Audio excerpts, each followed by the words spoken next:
The House will come to order. Prayer by the chaplain.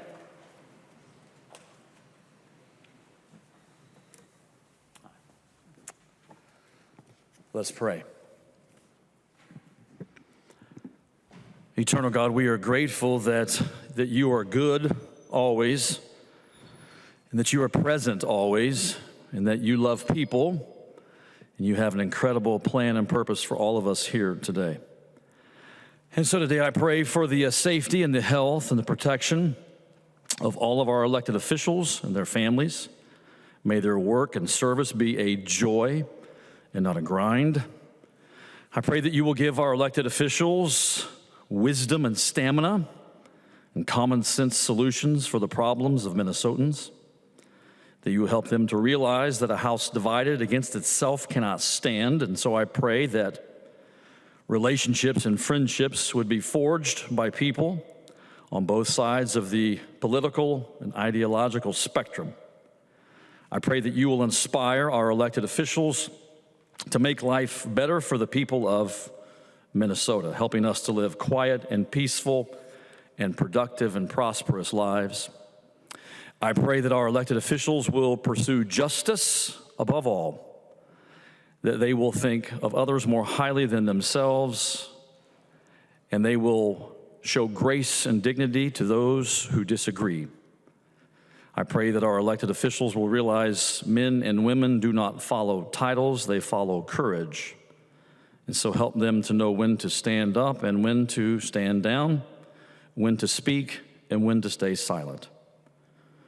Lord, I pray for our elected officials that they will be humble enough to say they're sorry, both here and at home. Help them to be mature and responsible and accountable to those they serve. And Lord, I pray that our elected officials will help people become less dependent upon the government and more dependent upon God. Help us to realize when to help and when help doesn't help. And so help us all today to be wise and discerning in our deliberations and our decision-making.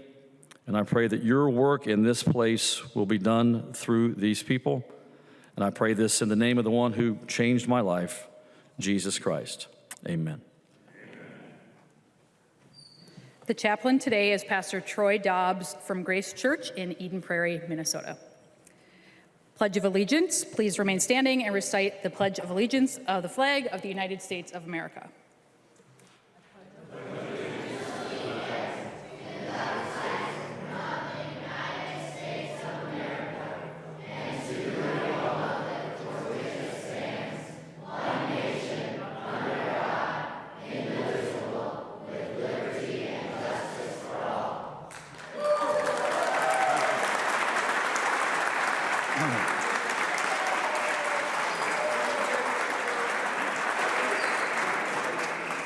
The clerk will take the roll.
The chief clerk will call the names of the members voting remotely. Carroll. Carroll present. Carroll present. Cagle. Cagle present. You have to say it again. Cagle. Not getting it. Cagle present. Cagle present. The clerk will close the roll. A quorum is present.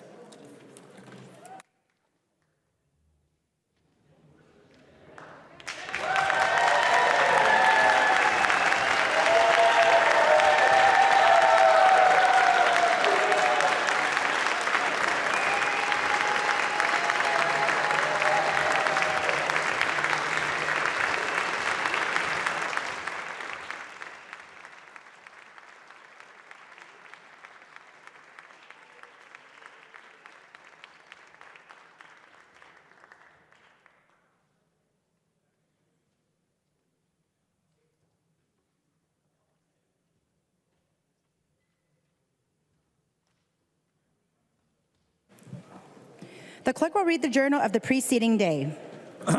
Journal of the House, 93rd Session, 2024, 111th day, St. Paul, Minnesota, Friday, May 3rd, 2024. If there is no objection, further reading of the journal will be dispensed with, and the journal will be approved as corrected by the chief clerk. Hearing no objection, the journal is approved by the chief clerk. Reports of standing committees and divisions. A copy of this order of business is on your desk and online. If there is no objection to the report, will be adopted. Hearing no objection, the reports are adopted. Second reading of House files. Second reading, House File number 3276. Second reading. And second reading, House File number 4975. Second reading. Introduction of bills. The following House files have been offered for introduction today. The chief clerk will report the House files and give them their first reading. Introduction of first reading of House Files 5452 through 5456. First reading, House File 5452 through 5456. Messages from the Senate. A message from the Senate, Madam Speaker. I hereby announce the passage by the Senate of the following Senate file herewith transmitted. Senate File number 4699, an act relating to state government modifying provisions governing health care. The message is signed Thomas S. Boddern, Secretary of the Senate.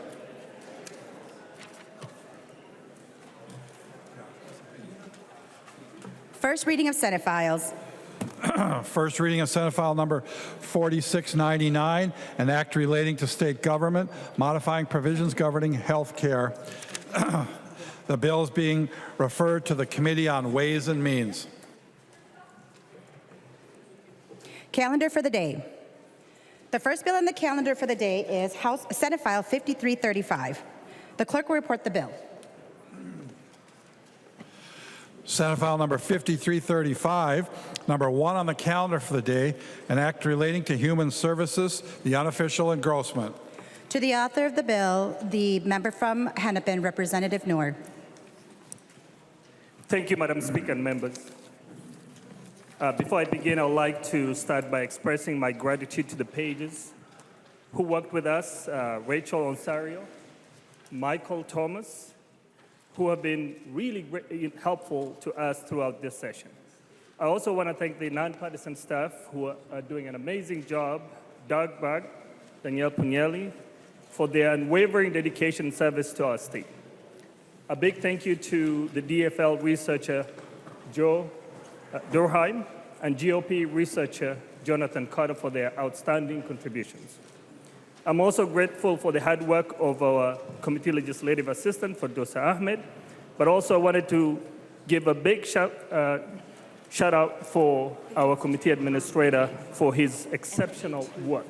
Sean Herring has been amazing, the person who has helped us get to where we are. I'd also like to extend my appreciation to our Vice Chair, Representative Barner, GOP lead, New Brindley, and committee members who have contributed to this bill and also really open engagement in discussions. Thank you to Representative Baker, Clady, Fisher, Franson, Gilman, Hicks, Keeler, Cotizo Otun, Pryor, Kwam, Vanik, Zalesnikar for their hard work on this bill. Members, Senate File 5335 is the Human Services Budget Bill. This builds on what we did last year, the historic investment, the transformative investment that we made. Quite frankly, it's about saving lives. So the investment in this bill, when you look at the work that we provide for people with disability, that ensuring that they can get the care that they need in their homes and the services that they need, based on some of our members, including our new member in the committee, Representative Vanik, who has carried a lot of bills to advocate for children with disability and to address the needs of the state. Members, this bill invests significantly also for aging services with the long-term care services, where we're expanding the loan program. And big other change that we made in this bill is to create the Office of Homelessness, which Representative Killer was instrumental for her job in getting us there. She did an amazing job. I also wanted to let you know that in this bill, we made sure that the Carlton Care program stays open. That's a significant achievement in this bill this year. We've had from the labor union, we've had from the workers, we've had from the department. We made sure that we care for those who need the most. Members, we also have the issues of the priority admission that came from the task force, and Representative Edelson for her work in ensuring that we're providing a little bit of a help for those who are now stuck in the hospitals due to civil commitment or who are in jail. We all agree that anyone who has got a mental health issue does not belong in jails. They belong in a different setting within the safety net of DCT, direct care and treatment. We also, in this bill, something that has been supported by all the counties and the sheriffs and the county attorneys, is to create the reentry program, whereby we're requesting the federal government to give us 1115 waiver so we can provide Medicaid services for those who are right now in jail because of the Medicaid exclusion. We can provide that service. Individuals with mental health, substance use disorder, so they can get their medication at least 90 days before they're released. So this is going to be a huge game changer for those who are struggling within the system. The last but not the least, we are addressing the issues of substance use disorder by addressing the gaps that we have seen in the recovery community, but also looking for ways to really close those gaps as we will have more conversation. So in a nutshell, we're also trying to make sure that people who are stuck in hospital, whereby children who are there, we're providing incentive that they can come to their home. For those who are still stuck in the hospital, we want to be able to provide that transition through the acute care transition. That is the bill before you, members, and I ask for your support. There's an amendment at the desk.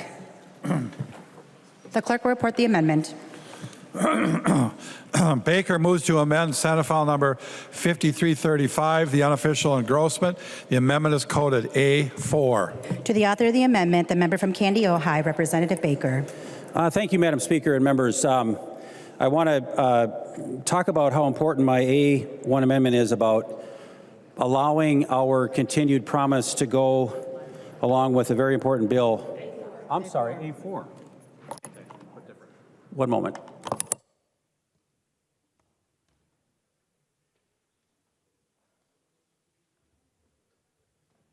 Thank you, Madam Speaker.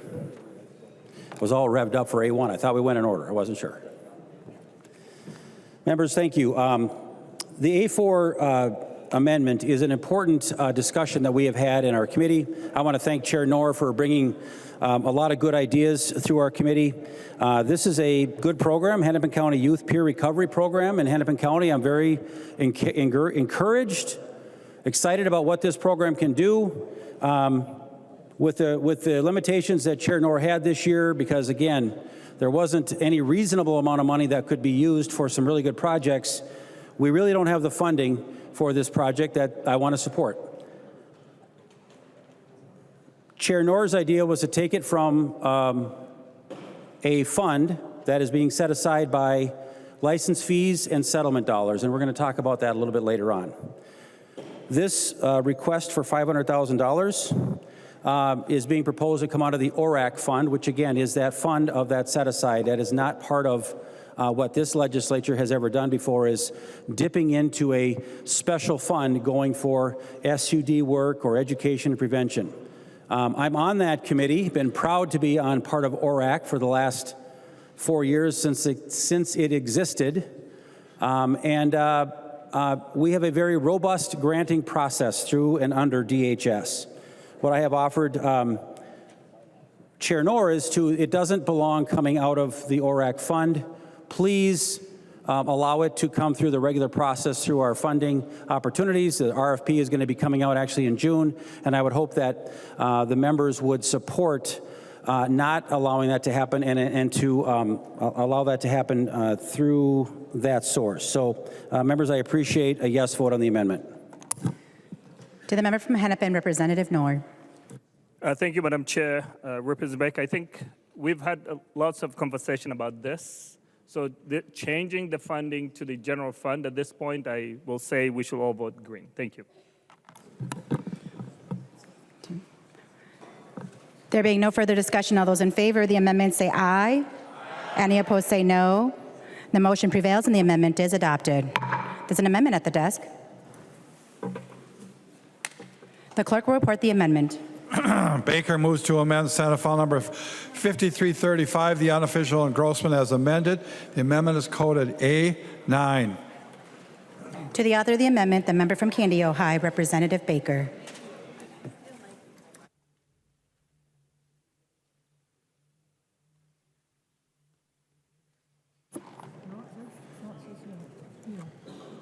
Okay, this is here. Thank you, Madam Speaker.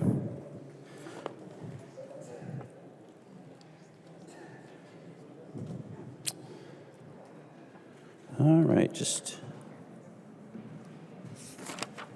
so members, one thing that I have been working hard on the last couple of years is trying to get our SUD providers. SUD means substance use disorder. I'll use that word a lot, that acronym a lot today. The SUD providers are folks out in the field helping people in recovery, helping people their first moments when they are trying to get into treatment and get help, live their life in a way that they can be proud of. And there are millions of people in Minnesota that are living a great life in recovery. The SUD community has been shortchanged for a long time. We have fought for rate increases for them a number of times, and even last year, when we had such a large increase in our state budgets, a 40% increase over the prior year, by using the surplus fund, $17 billion, and we raised taxes and fees by another $10 billion. We still didn't get it right last year when it came to our friends who are keeping your family members who are asking for help to help keep me in recovery. And I'm looking for some dollars, members, to help support the SUD community by some rate increases, some adjustments to the rates so we can get those to the providers so they can pay their employees a small 3% increase. That is my goal. I want to say again, thanks to Chair Noor, he has always supported my desire and my dream to get that. A lot of members that I've worked with have wanted to find monies to do this. They had a very small target this year, and I'm hoping that members will support some dollars going towards this. We're using the fund that was sort of set aside. You'll hear a lot of it being referred to today as kind of a commissioner slush fund, which I've never heard of before, but it was set up for some incidentals and things that come up, the what ifs and if we have an urgency. I get it. This is my urgency today, folks. This has to be our #1 priority. In the last 2 years, the net gain loss of substance use disorder programs that have opened and closed, so the net, we have lost 46 providers around the state of Minnesota. And most of them have been lost in greater Minnesota because they can't afford to keep their doors open. So members, I urge a green vote. Madam Speaker, I'm going to ask for a roll call, if I could. A roll call has been requested. Seeing 15 hands, there will be a roll call. And I just want to make sure that we put a priority, we show the state and we show the mission about this community is important to us. And I know that this fund that wants to be set aside is not as urgent as what I'm asking for today. So, members, I appreciate a green vote on this. Thank you. I recognize the member from Hennepin, Representative Noor. Thank you, Madam Speaker. I think the A9 is attempting to do something that we've been planning to do for a long time. Our target was so small, and I think this funding is going after the so-called slush fund, which is a contingency account for the department. As you do the accounting, you can see that we already took 500. We're taking another 700 out of 1.6. So that account is almost done by now. So there'll be other amendments that are coming, but I just wanted to speak to this. We've got a lot of work to do. The budget math that we have here does not work for 3% for across the board, but we'll do our best to make sure that we can find the resources necessary for the substance use disorder rate increases. But I wanted to be careful, because if we're going after a so-called slush fund, then that means we've already spent the entire amount. There's nothing left in any subsequent targeting that small fund that exists for the department. So I'll ask you to vote green, but we need to be careful going forward in how we address this issue. Thank you so much, Madam Speaker. Further discussion on the amendment. Representative Baker. And thank you, Chair Noor, for accepting this. This is an important moment for those providers, and I understand this isn't the perfect 3% we were looking for, and I understand we're taking this to conference and trying to make it right, try to figure out a better way. So this is a great first step. So thank you, members, and I appreciate to light up the board green. Thank you. There being no further discussion, the clerk will take the roll.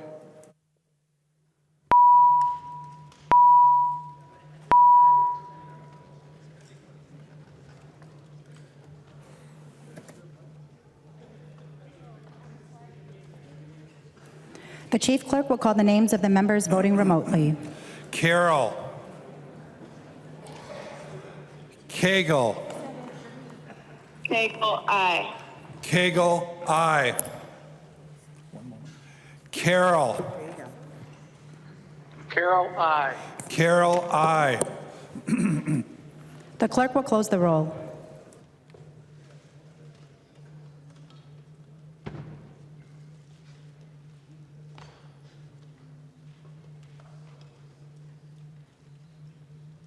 There being 125 yeas and 0 nay, the motion prevails and the amendment is adopted. There's an amendment at the desk. The clerk will report the amendment.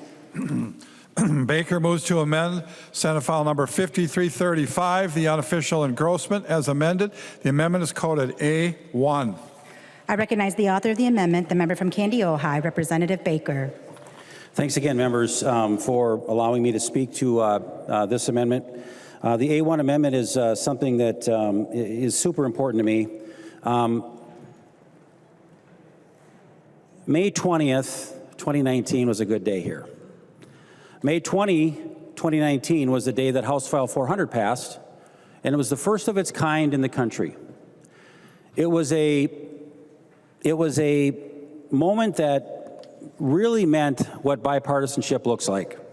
And the A1 included very important components of that bill that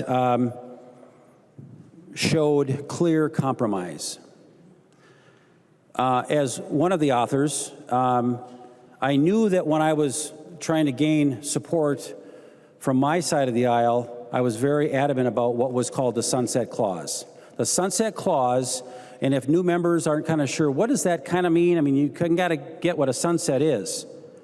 But when you're writing bills and laws and you really don't know what the future looks like, you put in some wording and some clauses that say a sunset means we're going to take a look at this and see where it's going. Do we continue a fee? Do we discontinue a fee? Do we continue a policy? That's what a sunset is intended to do, because in the case of our House File 400 then, we didn't know how the opioid crisis was going to look exactly in 2018 and 2019 when the bill finally passed. What we did not know back then was, what did the federal support look like from the federal government? What did any lawsuits looked like at that point, because nothing had been decided on. There was no national settlement at that point. There was nothing. But we knew here in Minnesota, to get something done, we needed both sides of the aisle, because in 2019, members, the House was controlled by the DFL and the Senate was controlled by the Republicans. So that means we had to kind of find this compromise to get it working. And that year, it passed the Senate 60-7 in the final version. And on May 20th, 2019, in this body, the final bill that was agreed to in conference committee passed by 109 to 25. So there was broad support on both sides of the aisle. And I'm hoping that members today support my amendment to not allow the sunset provision to be repealed. Right now, it's supposed to end in 2031. That was the deal that was reached.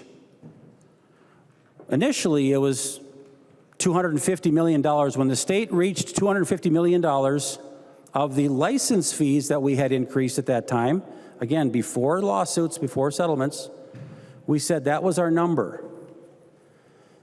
And when I looked at my colleagues on this side, I'm saying there's a sunset here. I know we're raising the cost to pharmaceuticals. I know this could get passed along the way with pharmaceutical companies. I get all that. But people were dropping dead like crazy and are still doing it today, though, for different reasons. But then pharmaceutical companies hadn't been hit alongside the head hard enough because they were over-prescribing, they were over-marketing, they were overselling it, and we all got together and said, this is what we can do in Minnesota. It was a great bill. It was a fabulous bill, but it wasn't a perfect bill.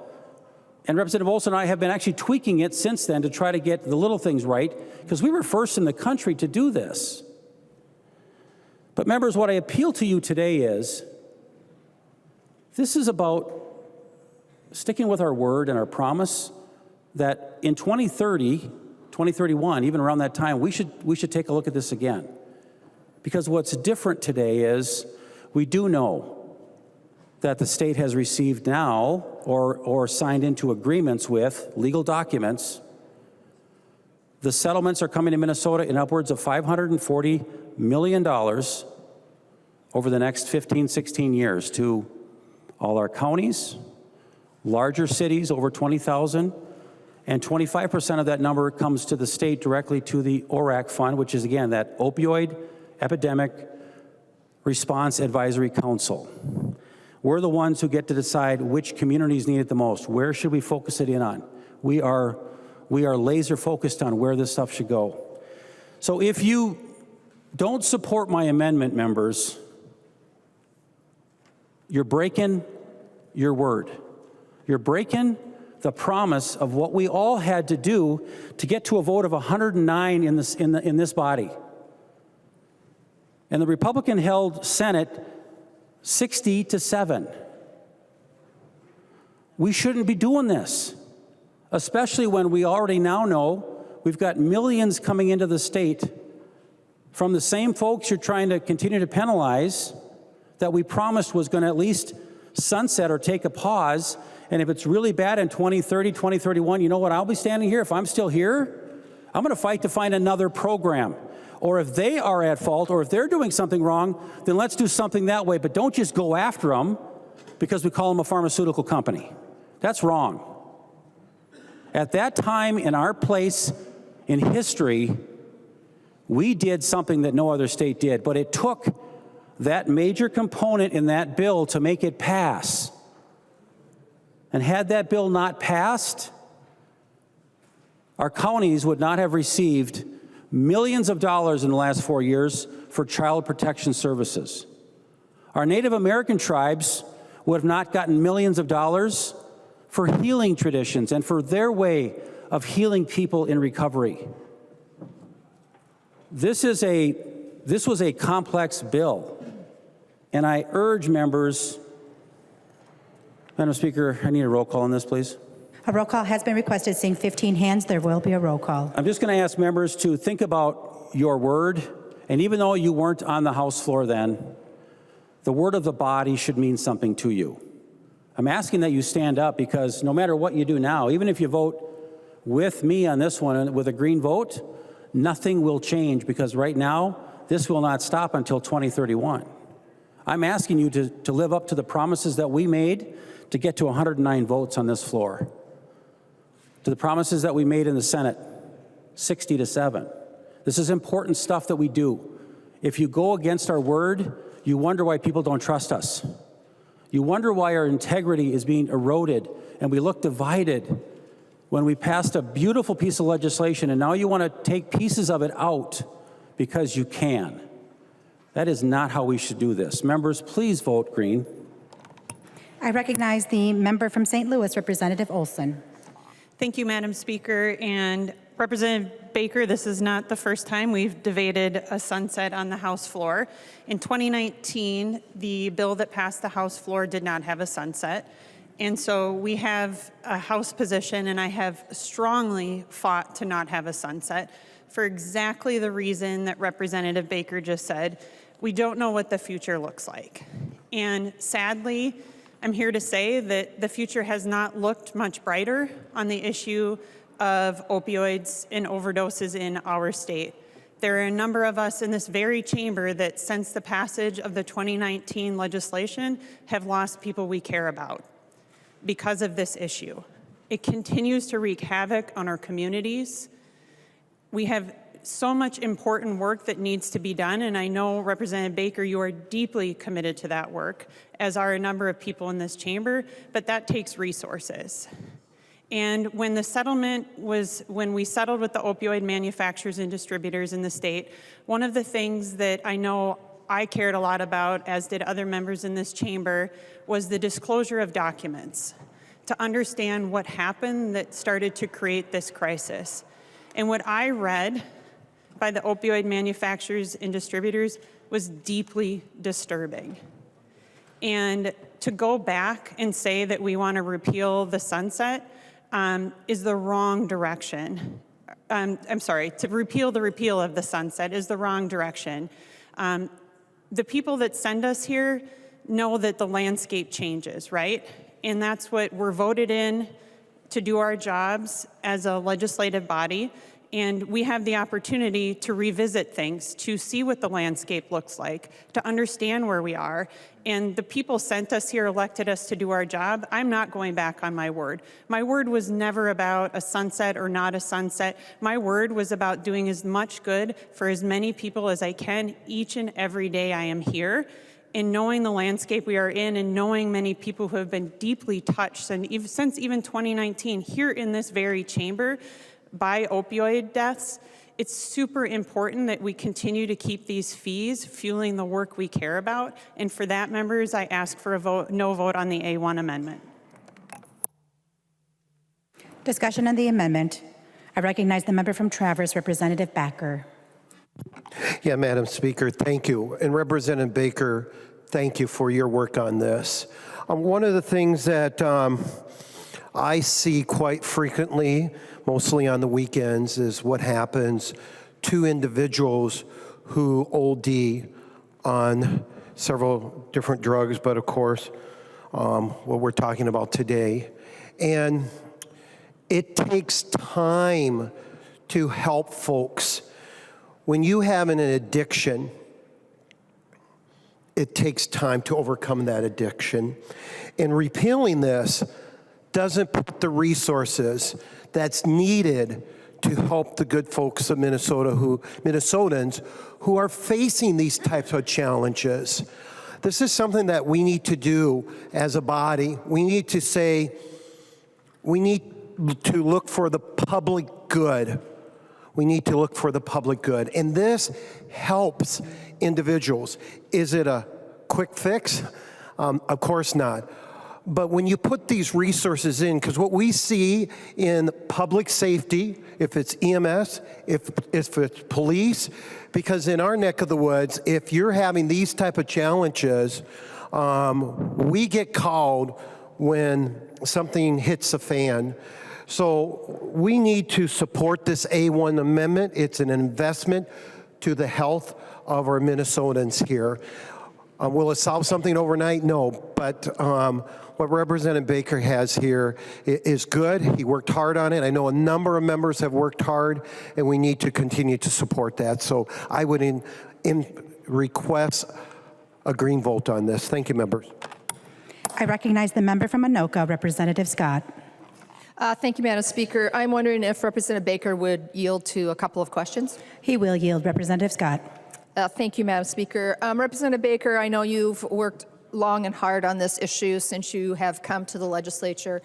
And I'm wondering if you know any data, so to speak, of what has changed since 2019 and this bill was passed as far as where these drugs are coming from that are killing so many. Representative Baker. Representative Scott, thank you for the question. What's changed, and again, this is still a very, very fluid situation because we all know sitting here that we're losing this battle about overdose deaths, and we're losing our children, we're losing our loved ones because of what's now becoming really the rampant issue is counterfeit pills that are being delivered and manufactured starting in China. They're going to Mexico and they're coming across the southern border. That is the major issue, the major flow of how these deadly drugs are getting into our communities, in front of our children, in front of our college students. That's why we have such a high death rate with those young adults and children, because they think a pill colored to look like candy is affecting us today. This is what's different today than we had 5 years ago. Representative Scott. Thank you, Madam Speaker. Would Representative Baker yield to one more question? He will yield. Representative Scott. Representative Baker, are doctors overprescribing as they were back in the day? Representative Baker. Thank you for the question. I can't speak for every doctor. I can tell you, though, that a lot has changed in the medical facilities, the medical world, of how they have managed and are auditing and are looking at their own doctors and how they're prescribing, how much time they're spending with a new client, a new patient that might need an opioid for an injury. And folks, opioids are an important part of medicine. I've said that 100 times on the House floor. I don't want to see it go away. And the folks that provide that to us, they're an important part of why we can get through some of the worst injuries, burns and breaks and cuts, surgeries. We need this. And they also have admitted that they did not do a good job in questioning those high-priced sales folks and those folks from Purdue Pharmaceuticals and all that stuff that happened back in 2005 is when it all started, with the FDA saying, yep, this is good, it's not going to be addictive, this is okay, and they ran with it. Today, though, folks, the drug dealers hijacked this thing called a pill that we're all used to just take a pill every day for something. That's the difference today, Representative Scott. That's why today we should be careful about who are we trying to get the money from, and for the purpose of it, legislators have to do the right thing and not just because you should or can. But I think that's what's different today, Representative Scott. Thank you. Representative Scott. Thank you, Madam Speaker. Well, thank you, Representative Baker. And, you know, my husband has had a fair share of surgeries. He's got almost every level of his back fused except for one. And I can tell you the difference that I've seen from his first surgery to his last surgery, most recent surgery, in what they will allow to be prescribed. And it's very, very limited. You have a certain amount of days of an opioid that is prescribed, and if you want over and above that, you have to go back and get another prescription. Members, what this bill should be doing is repealing, or not repealing what was put in place back in 2019.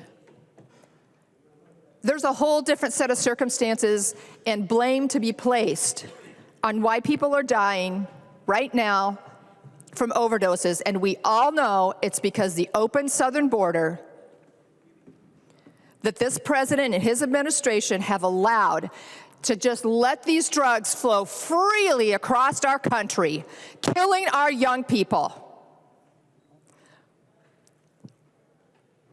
There's not a person in this body that can make an argument against what I just said.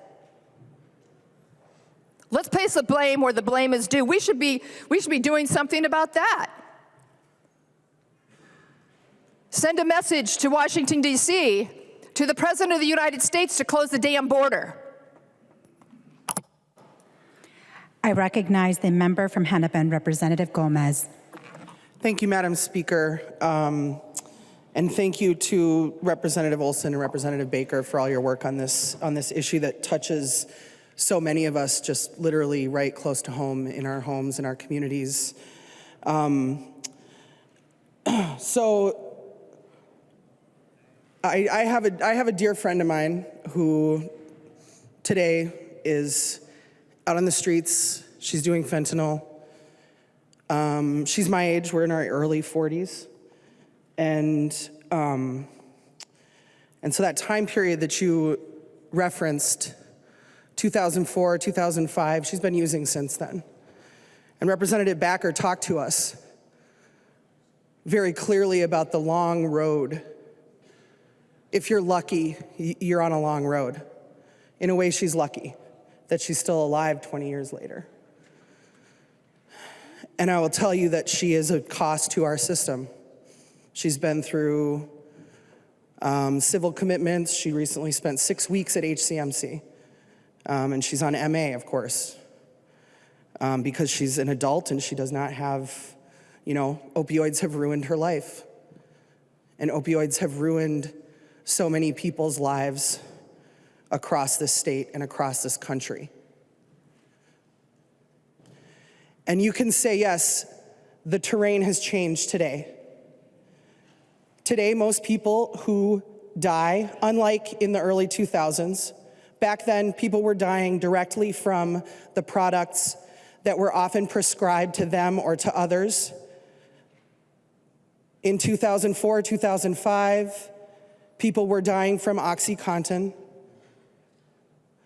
while Purdue Pharma and the Sacklers made billions and billions and billions of dollars off of the suffering that they wrought in our communities. And that part of it has somewhat been addressed, as Representative Scott talked about. When you read about those days in the early 2000s, especially in other parts of the country, where you had manufacturing moving overseas, and that was the only kind of economic activity happening in some of those countries or some of those counties, and some of those states, and you would read about the number of pills that doctors were prescribing, and sometimes there would be, they're prescribing 10 OxyContin pills or 10 for every man, woman, and child in a county in West Virginia. Predatory activities propagated by giant corporations who were literally making billions and billions and billions of dollars off of the suffering and death of our children.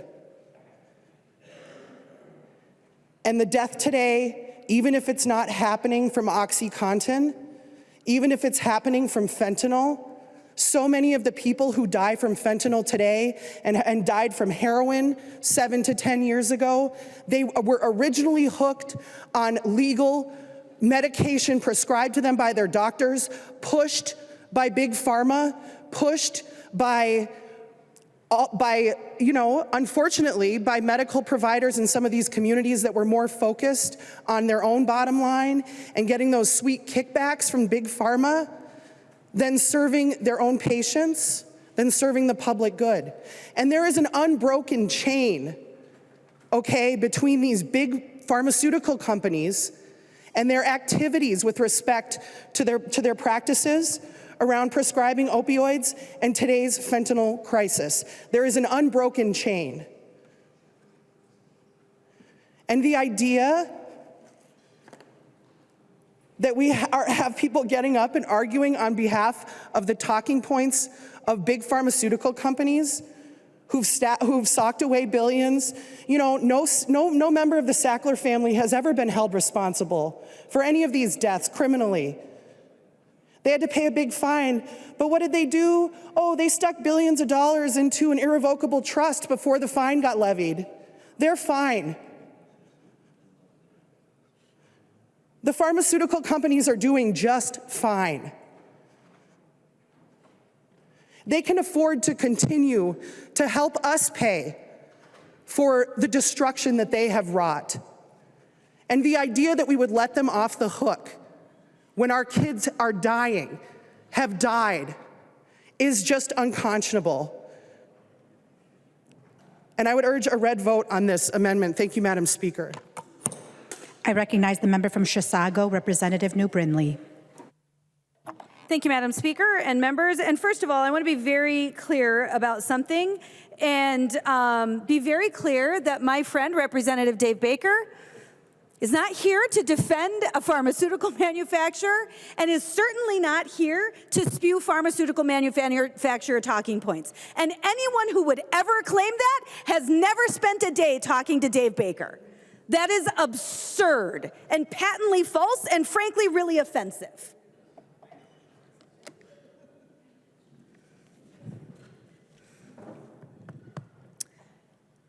So let's talk a little bit about how we got here. And thank you for the amendment, Representative Baker. We just heard a little bit about how the terrain has changed today, and yet there is a lot of holdover damage from the early days. Certainly from pharmaceutical manufacturers, also from providers. You know, there was a perverse incentive for a time for providers when it came to opioids. Providers would be sort of ranked based on patient satisfaction scores. Well, as you can imagine, patient satisfaction scores were much higher when patients were not in pain. And there was this sort of perverse incentive for providers to prescribe these opioids for a long time. As Representative Scott indicated, a lot has changed already. I will tell you, in 2016, as we all know, my late husband John had ALS and he was on a ventilator. And strangely, when you are on a ventilator, not strangely, there's a lot of anxiety that comes with that. And what providers have found is that the best option to help with anxiety, specifically related to a ventilator, is actually opioids. And in 2016, when John was on a ventilator, experiencing significant anxiety, it was actually very difficult for us then to get our hands on opioids. In fact, there was one situation where we were going into the weekend. Our provider was supposed to mail us a paper copy of the prescription because a prescription for opioids cannot be called in. You must bring a paper physical copy of a prescription to a pharmacy to have access to these opioids. So our provider was supposed to mail us that paper hard copy so that I could go and refill his prescription. It didn't come. It's Friday. I wasn't going to be able to get his prescription for the rest of the weekend. And in this situation, I was a little panicked, actually. I was a little panicked because for John, that was actually really critical for him to be able to get through the weekend. Fortunately, I was able to work with our pharmacist, and I won't disclose who that was, but fortunately I was able to work with our pharmacist and just purchase some opioids to get us through the weekend, thank heavens. I had another situation just recently. In the last couple of years, I actually had a dental procedure done, and dental procedures can be among the worst. And I had a very painful tooth pulled, and my dentist did not prescribe any opioids. He said, you know what? The reality is the data shows at this point that alternating between Tylenol and ibuprofen actually does just as good of a job, if not a better job, than opioids. My dentist doesn't prescribe them at all at this point. And that is what we're seeing. That's the trend we're seeing. So to Representative Scott's point, opioid manufacturers in the United States are not even the problem on this front right now. It's an open southern border. It is that we are allowed, and no one can dispute it, right? This is well documented. No one disputes this.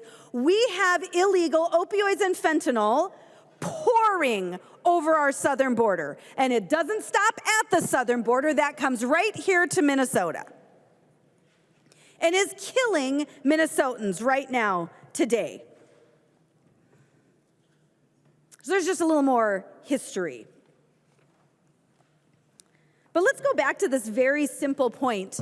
I tell everyone, and in fact, I tell folks this when I'm defending my Democrat colleagues.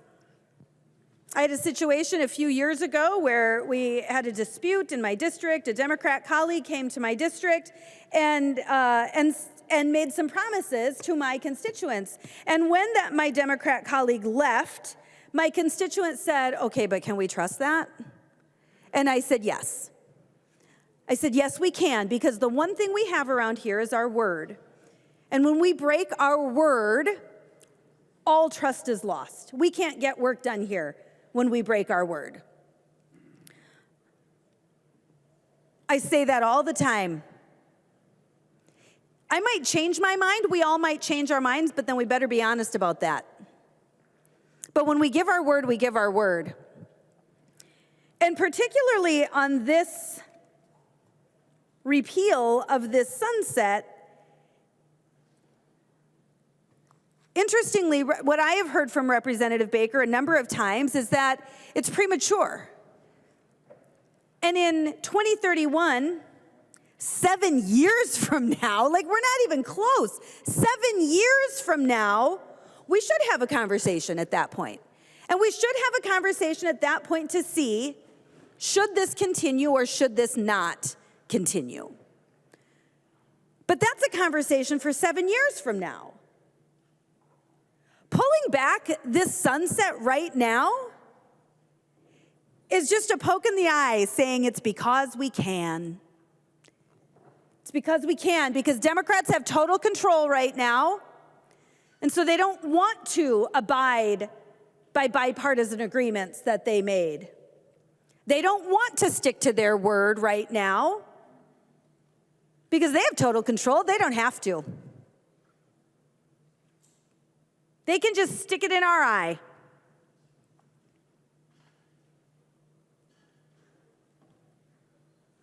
I hope you understand the level of trust that this kind of thing erodes. I hope you understand that when a bipartisan agreement is made and passed into law, that means something to us. And it certainly means something to our constituents. And when you choose to pull that back just because you can, that erodes trust. It erodes trust in this chamber, and it certainly erodes trust outside of this chamber. When it comes to trust within this chamber, I tell people all the time, you know, they see the fights we have on the House floor, right? They see these things that we are really that we really vehemently disagree about. And that's what the press feeds them. I get it. That's the interesting story. They don't see actually all of the things we do behind the scenes that we do agree on, which is a lot of what we do. Perhaps most of what we do is stuff that we agree on, or it's at least stuff that we can have an honest conversation about and come to an agreement. And it's so critical to maintain those relationships. It's so critical to maintain that trust. Because I tell you what, folks, you're not always going to have a trifecta. The Democrats are not always going to have total control of this body, of this state. You're not. And if you choose to erode that trust now, it goes both ways. It goes both ways. If you tell us today that we can't trust you, I assure you that we will believe you. We will believe you when you tell us that we can't trust you. Frankly, I think what we're seeing is the state of Minnesota already believes you that they can't trust you.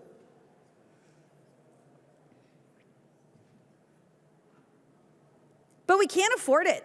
This nonsense about being punitive for the sake of being punitive,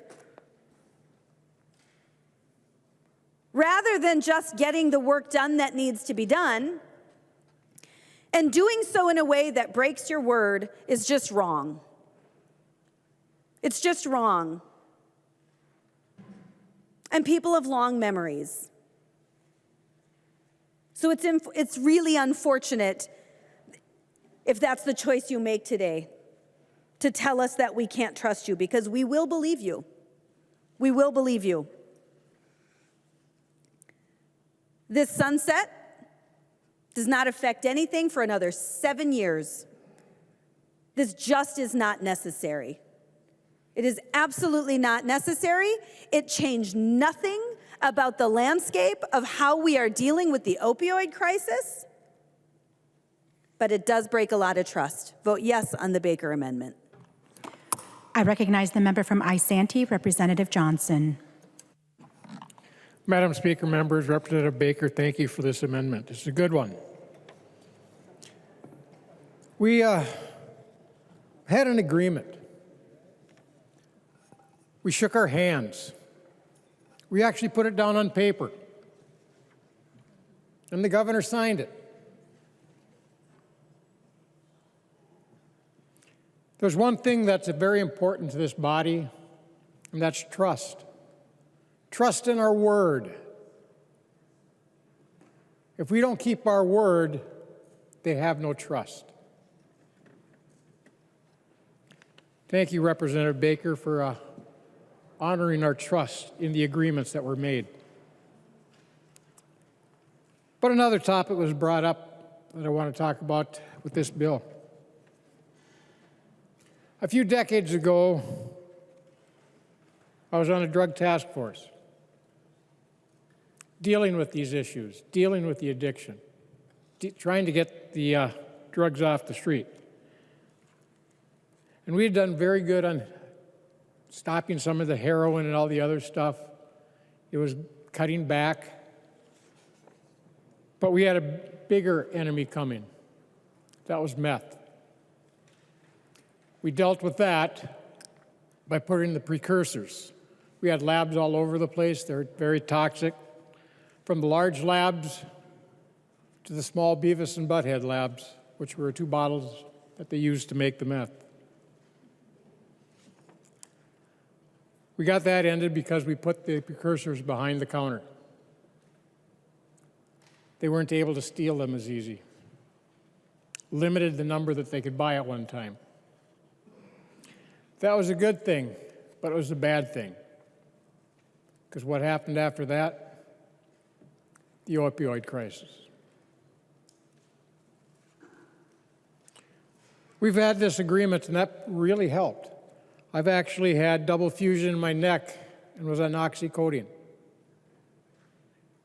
I took it twice, got rid of the rest because of what it did and how it made me feel. I didn't want to take that chance. But now we have a bigger problem. The pharmaceuticals and the doctors are being very careful on how the prescriptions are done. They're doing their job. They're doing it very well. But we have an addiction problem. It's not just meth. It's not alcohol. It's not marijuana. Oh, that goes by the way with mentioning marijuana. I have yet to do a search warrant in my career in law enforcement looking for meth or opioids or any other kind of narcotics where you don't find marijuana. Don't tell me it's not the gateway drug. But now we have another problem, which is fentanyl, another opiate. It's not coming from the pharmaceuticals. The chemicals are only made in one place, that's China. The chemicals are being sent to Mexico to the cartels, who are making the fentanyl pills look like candy, or look like actual medications like Advil or other pills that college students want to take because they're not feeling good. They're buying them over the internet. In 2021, just as our borders were beginning to be an open border under the Biden administration, we had 5,859 fentanyl deaths in the United States. Last year, we had over 112,000.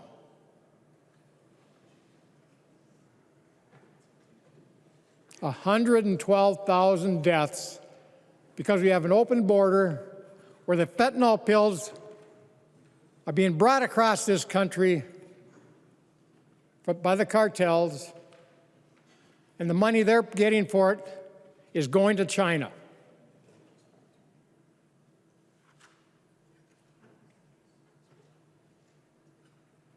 We have an addiction problem that we need to deal with. And by sunsetting it, taking this program away, getting the money where it needs to go, is how we help this addiction problem. It's important because it's not just opiates, it also helps with other addiction issues. Members, please support the Baker Amendment. Further discussion. I recognize the author of the amendment, Representative Baker.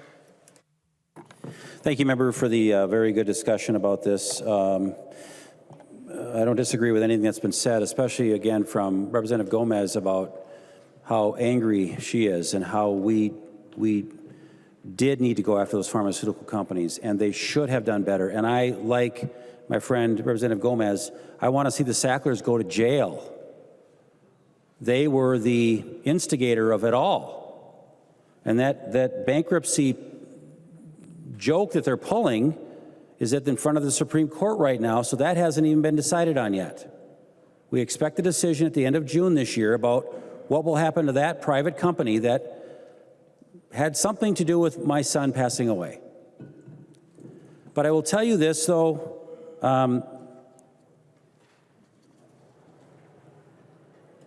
you know, that's an important issue. We can be mad as we want all day long. We can go after them, and I'll lead that vision. I'll lead that discussion.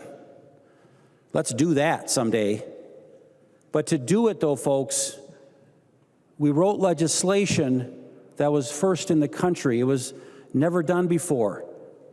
As Republicans here, we were bipartisanly supporting something that we could do because of this important clause in the agreement. The agreement was, let's look at it after we hit $250 million. At that point, we can decide to move it along. We can do a lot of good things. And we have done a lot of really good things with this money. But since this bill passed, the settlements have come into Minnesota and are coming into Minnesota. It's a 16-year window as of this point. Anoka County is going to be receiving $18 million over the next 16 years just from those settlement dollars. Not to mention the money going to their communities or their schools or to buy harm reduction services like fentanyl strips or naloxone. Those are things that ORAC is doing already for a lot of your communities. We're getting folks into schools, teaching kids about the dangers of pills, and we're moving towards that whole fentanyl conversation. Aiken County is getting about $2 million. I know it's important to Ron Crecia, Representative Crecia. He cares about stuff like that. And I have a list of every county and how the lawsuits are going. Hennepin County is going to be over $70 million in those last two awards. This is a formula that's based on prescribing overdose deaths, and this gets looked at every 3 years to see how that gets adjusted. But folks, it's a national settlement. Pharmaceutical companies have come to the table finally of the big arm of the law, and they're paying a dear price. Not a big enough price, but it's the price that was agreed on. But it just doesn't do us a whole lot of good to get our loved ones back. It's not going to help us get those folks back, because we're not going to buy ourselves out of this program and this problem.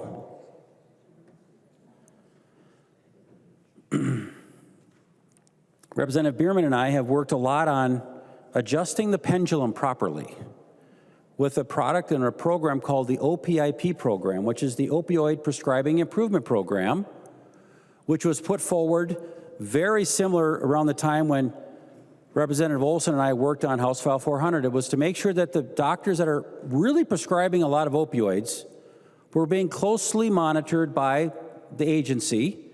And we wanted to make sure that if you were in your upper 20%, that you were getting a notice or a red letter or say, hey, by the way, Dr. So-and-so, do you realize? And then what was happening is doctors were pulling away from their patients because they don't want to get this letter. Representative Bierman and I were fighting constantly to try to sunset that program. That took us fights to the very end of last year's session. Now we're sunsetting that program because doctors have really done a much better job on getting it right. So when I was asked earlier, are doctors still overprescribing? I'm sure some are. And we've got to be sensitive to our pain special doctors that are dealing with the most complex pain on all those areas, and we just can't make it harder for them to do that because they'll just leave that business, that specialty, and go to something else. And yet our patients that are dealing with cancer pain and other major stuff that can't just be fixed with surgery. And there's many that are working really well with the use of opioids at higher levels. Representative Bierman and I spent a lot of time on Zoom calls and listened to the specialty doctors, and we had to get this right. So we're trying to adjust this pendulum. But members, this is not the time to just end this important deal that we made, because I know at the end of this deal, Representative Olson voted to support the bill when it left the House floor on final passage. She supported it. I was uncomfortable with the higher version of the $250,000 for a license for a company that sells a lot of opioids, like generics or Johnson & Johnson and those big companies that were selling it. That was a very high number for me, but our goal was, in Minnesota, we wanted to hit $20 million of revenue to not have to come back here to the pot every 2 years and beg for money to help our communities. That's how we did it. We wanted to raise our own money through a special fund, keep our hands off of it. Don't legislators kind of go and start handing out that money. Please don't do that. And you gave us the authority not to do that. But what this is doing is it is jeopardizing our future deal-making process. I want to be able to look at somebody in the eye and say, is this going to go forever? Or can we take a look at it in 10 years or 5 years or 2 years? I want to be able to look at somebody and say, yep, that's our deal. And I want us to be able to stick to our deal.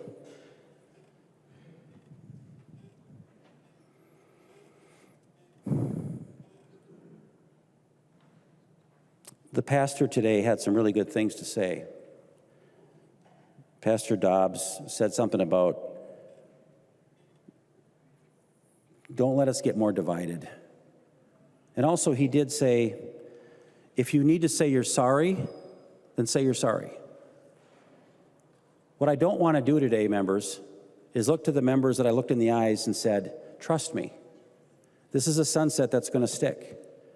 Because my colleagues on both sides of the aisle said, this is how we have to pass the bill. And I don't want to have to say, I'm sorry, but I let you down. I'm going to fight to do the right thing here because we made a promise. And we've done a lot of great work with this bill.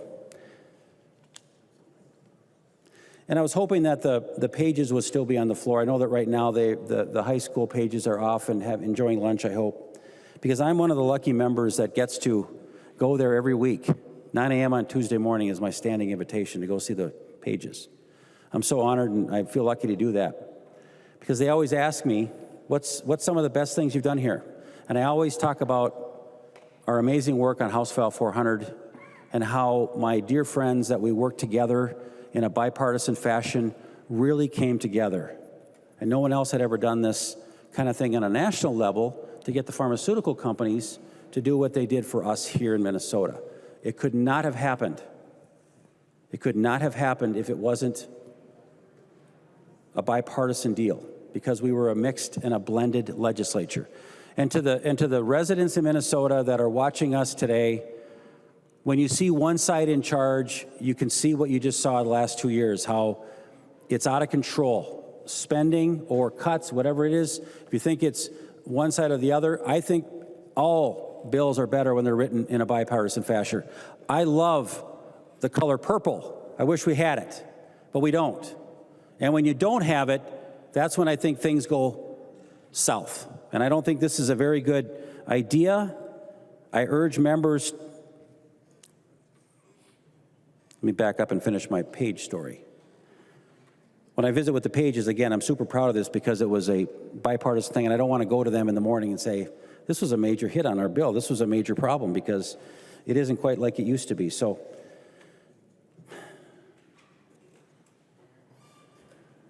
you know, again, I guess I feel so almost betrayed that we are taking back some of the important components of this because you still just want to make sure you can stick it to them.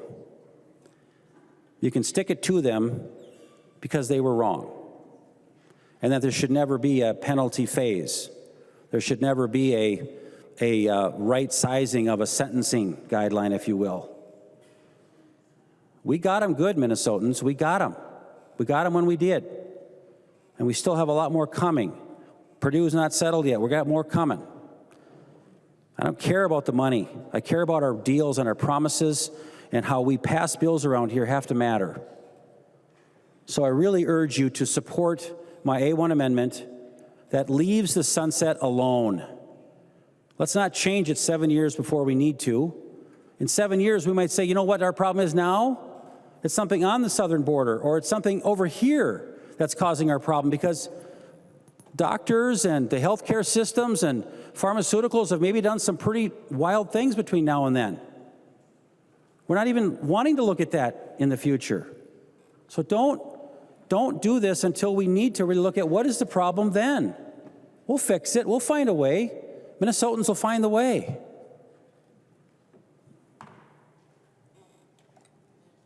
So don't be deal breakers. Go back on your word.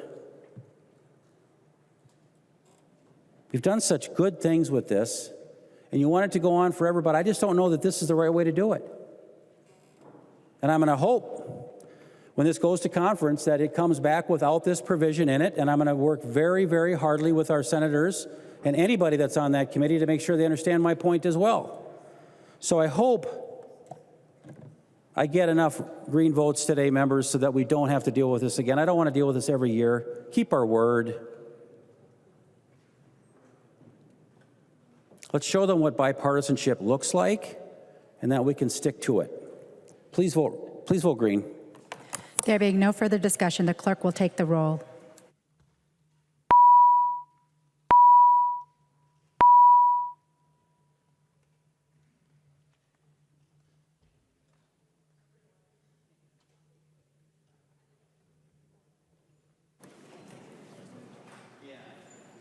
The chief clerk will call the names of the members voting remotely.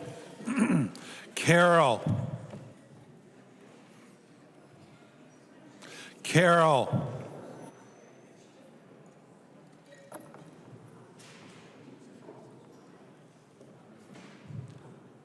Carroll, no. Carroll, no. Cagle. Cagle, no. Cagle, no. The clerk will close the roll.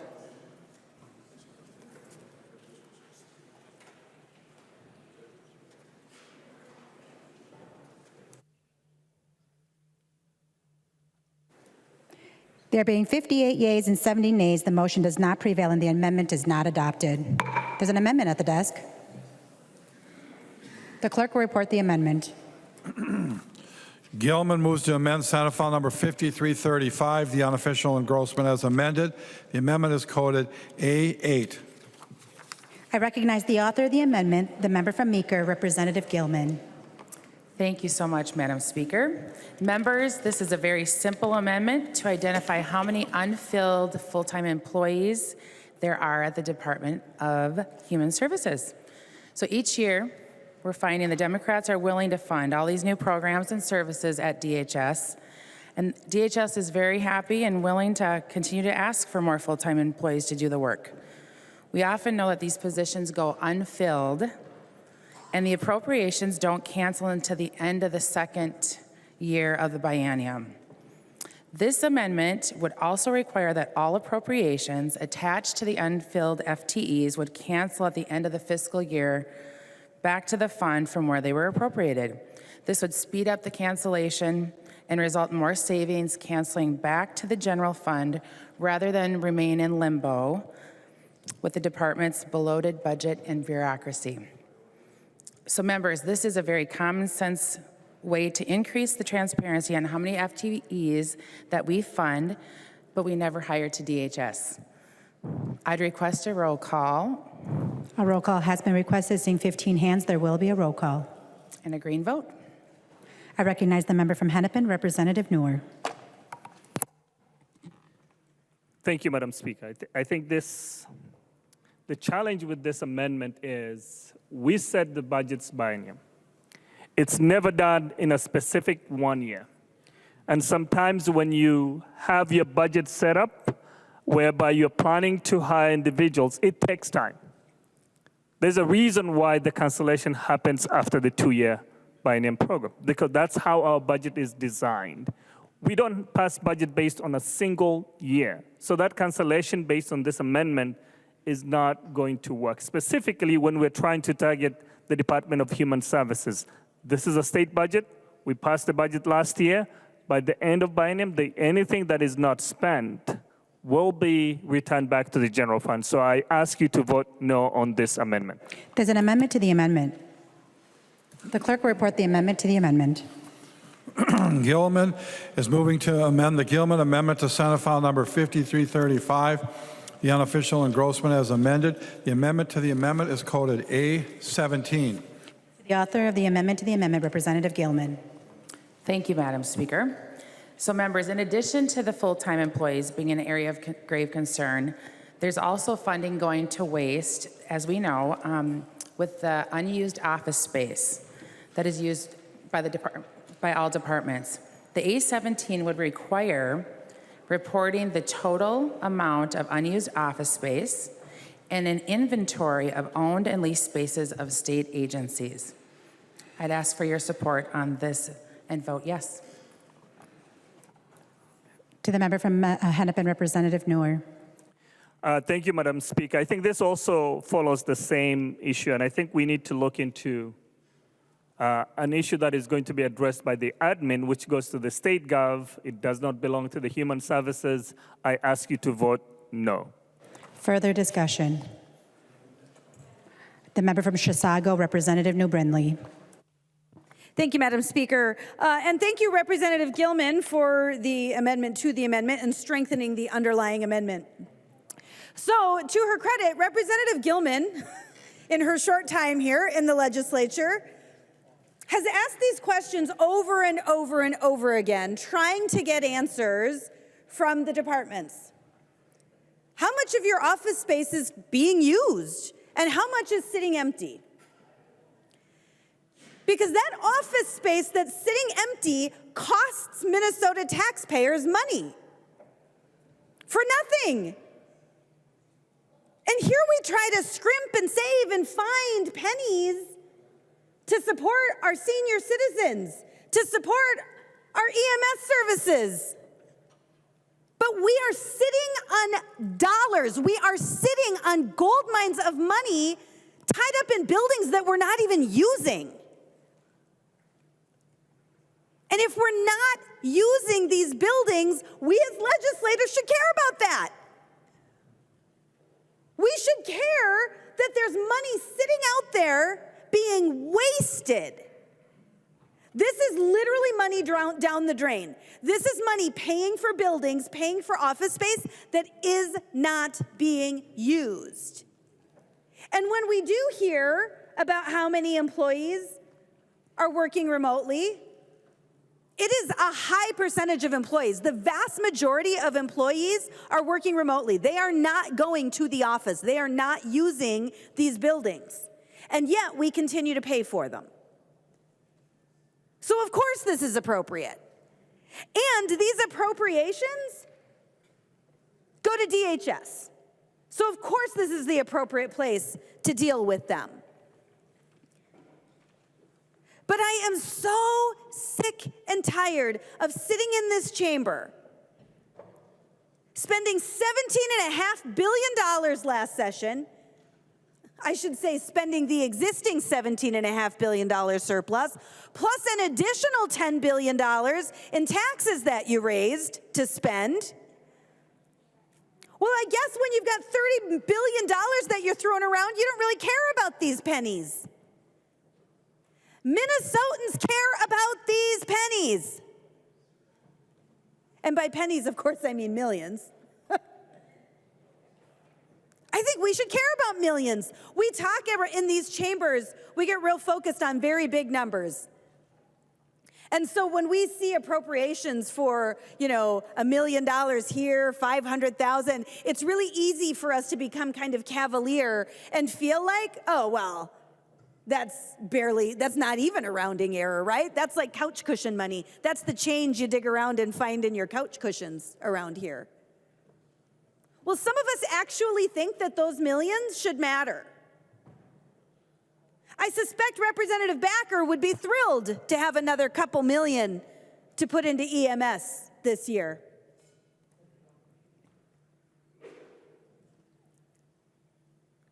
It is so absurd that Democrats would block simply having the knowledge. Simply telling the departments, hey, you just got to let us know. Because that's actually all this amendment does. It tells the department that you have to let us know how much unused office space and inventory of owned and leased office space for state agencies. What do you have? Why in the world do you not want to know that information? You should want that. I don't know why in the world this would be partisan. I don't know why in the world Republicans would vote yes and Democrats would vote no. You should want this information just as much as we do.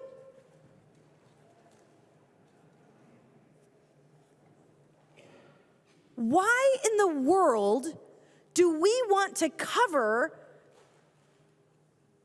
for the departments? Why is that our job? Our job is to be stewards for the people of Minnesota and the resources that they provide us. That's our job. And to say that we don't even want to collect information that will help us do our job better, that is so completely absurd. That is so completely absurd. In what world would we not just want to collect information, especially when, as Representative Gilman has asked over and over again, we start to sort of put together a picture that, oh yeah, most of this office space is empty. Well, let's get the facts. Let's get the data. Because if they are empty, there's clearly a different, maybe better way for us to do this. Whether that means that we should recall those employees and have them in the office working together and solving problems, or whether it means, okay, this is actually working well. So let's reduce some expenses. But certainly the right answer is not that everyone should be working remotely and we should be paying for office space. That certainly is not the right answer. That is asinine. Who in their right mind would think that that's a good idea? That's absurd. So let's just collect the information. Let's have the data. Let's know exactly how much office space is actually being used.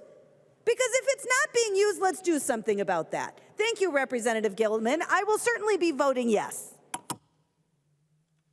I recognize the member from Traverse, Representative Backer. Yeah, Madam Speaker, yes, thank you, Representative Gilman. You know, there's a saying, to know is to know that you know nothing. And that's the challenge we have right here. We don't know the resources that are being used. I could not, right now, talking to business owners, job creators in my district, they are literally looking under every single rock to save a penny because Biden economics have not worked. It hasn't. Just be a business owner, a job creator, not a community organizer, but actually create jobs that builds the economy. I would love to know in the businesses I run when we are wasting money. I know any business owner would be. This is just very common sense. Are we using the resources or are we not using the resources? And quite frankly, we need to know. We need to know. We can utilize this money to help nursing homes, to help EMS, to help other projects that are important to the state, instead of collecting dust and cobwebs on resources that we're not using. Thank you for this amendment. Good going, Representative Gilman. I recognize the member from Hennepin, Representative Robbins. Thank you, Madam Speaker. Thank you, Representative Gilman, for this amendment. I am rising in support of it. This has been an ongoing frustration of mine for many months. As you all know, I'm very opposed to the Palace for Politicians that's being built across the street. And early on in my effort to stop that, I reached out to the Department of Administration asking for an inventory of all the different state properties available and what their utilization was, how many square feet are not being used at all, where else we could possibly move. And I still have not heard back from them. And then I had a private meeting with the Department of Administration and a few others about a month ago, and again requested that information narrowed more, just for the buildings on the Capitol complex. Still haven't gotten that information. So members, I think I'm not a big fan of putting stuff like this in legislation, honestly, but the only way we are going to get the information to make good decisions is if we require them to provide it in statute, because clearly they do not want to provide it. And it's incredibly frustrating to know that a large majority of these state office buildings are empty many days of the week, if not all days of the week, and we are paying leases, we are paying taxes, we are spending the taxpayer money, and we don't even know how we should reconfigure it. It's incredibly frustrating. This is a very responsible amendment, and I urge everyone to support it. Thank you. I recognize the member from Isanti, Representative Johnson. Madam Speaker, Representative Gilman, thank you for a great amendment. What this does is requires them to have a look. What do we need? What space do they need? What space can we get rid of? We have a lot of good programs, even in Health and Human Services, that are underfunded. Who knows, might find $10 million easily to supplement those programs that actually work without raising any taxes and actually reducing our budget. Last year, we raised our budget between 35 and 40%, spending $17.8 billion plus raising taxes $10 billion. This is the way with this amendment and the amendment to the amendment, gives us an opportunity to look at what we need, look at the space we need, and gives us an idea of whether distance working works. We have multiple buildings on this complex that are sitting empty because the employees are working from home. Do we need the space? across this state where we have offices, large offices. Maybe we can get down to smaller ones at a lot less cost. Using those funds to help our EMS personnel, which is in crisis, to help our nursing homes, which is in crisis, to help our daycare providers, which are in crisis. This is an opportunity that we have, getting this information so we can make proper decisions. As the other side of the aisle always says, data is important. This has given us the data to make those decisions. Vote yes on the Gilman amendment. I recognize the member from Stearns, Representative O'Driscoll. Thank you, Madam Speaker and members. Representative Gilman, this is probably one of the best amendments I've seen that ties together a time bomb that is ticking like there's no tomorrow. I sit on the Property Tax Committee, and I also have a lot of experience in understanding real estate and valuation. Folks, let's take a trip down memory lane here. In the time of COVID, we had, prior to COVID, state of Minnesota had leased and occupied a lot of office space, as did government in the city of St. Paul. And the largest tenant in downtown St. Paul is government. And government tends to sign long-term leases on properties. And what we have going on right now, people working remotely and the administration still supporting that. So we're paying upkeep and maintenance and rent on properties that we are not using, and properties that, quite frankly, we can't put back on the market because of the leases that we have. We just continue to pay on those leases. And I've just found it kind of interesting. I pulled up an article that I saw last week, and I think it's worth talking about now as well. It says Minneapolis residents' property taxes could rise steeply in 2025. Again, Minneapolis property taxes could rise steeply in 2025. And the operative word in this statement is residential. And Mayor Fry and others are quoted in here about the fact that the property values of commercial property are tanking. And it's really easy to figure out what happens on that. When you don't have tenants, you don't have rent. When you don't have rent, you don't have value on properties because of the net operating income that's converted to a using the capitalization approach to determine the value of that real estate. So buildings that are not generating income are buildings that are not worth anything. However, to be able to meet the service level that is needed in the city of Minneapolis or the city of St. Paul, those communities with a dwindling value and a high vacancy rate, again, means low property values. They can't tax as much. So that's going to shift right over to the residential folks.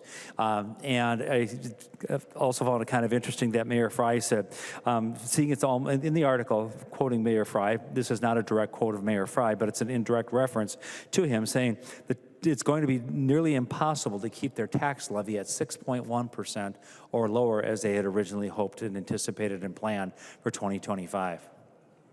6.1%. That's what they're planning on raising the city tax on the city property taxes in Minneapolis because of vacancies.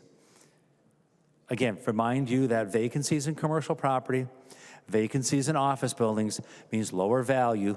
Lower value means less tax revenues coming into those entities. And then if we escalate that and scale it to the state of Minnesota has a lot of unused office space that it is also paying rent for. So to look at what we have as an inventory and then to try to make some decisions about how to divest that inventory of real estate or leases or land holdings or contracts that we have only makes sense for the taxpayers in the state of Minnesota, that we would endeavor to do something like this. Again, the Gilman Amendment is a no-brainer. It's like, I can't believe we are actually offering an amendment.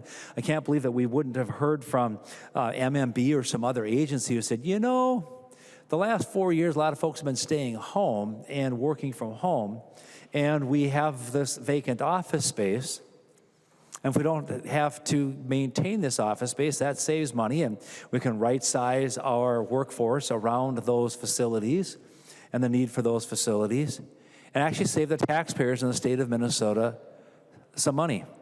by perhaps providing some tax cuts for people, which we forgot to do last year for a lot of Minnesotans who paid and paid and paid to create a surplus in the state of Minnesota.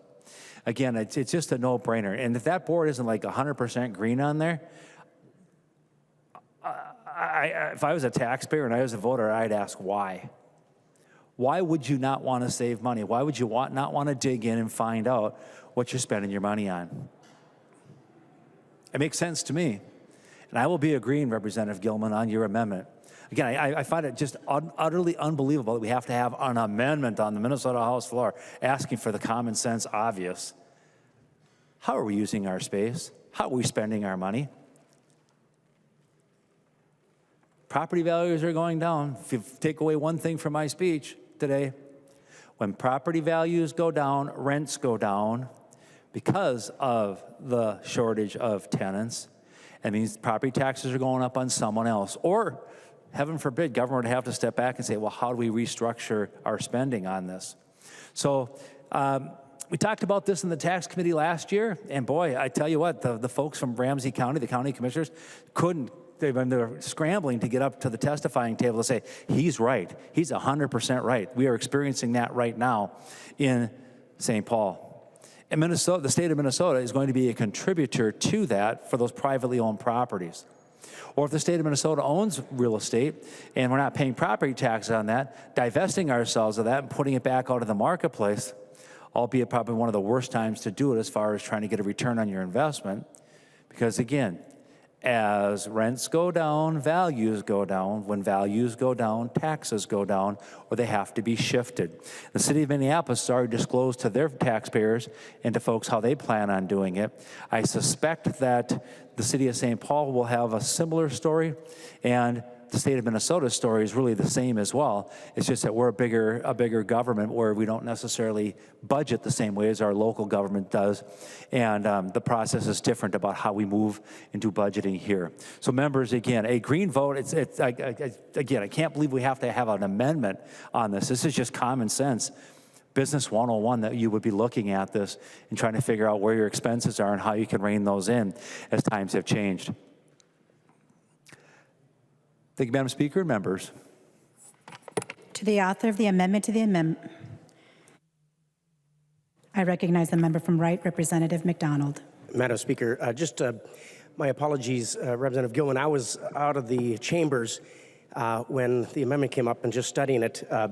Surely someone didn't object on that side to the agency counting the number of space and inventory and letting us know what office space is used and unused. Surely they didn't deny this. Is this the discussion we're having? Could you yield for a question?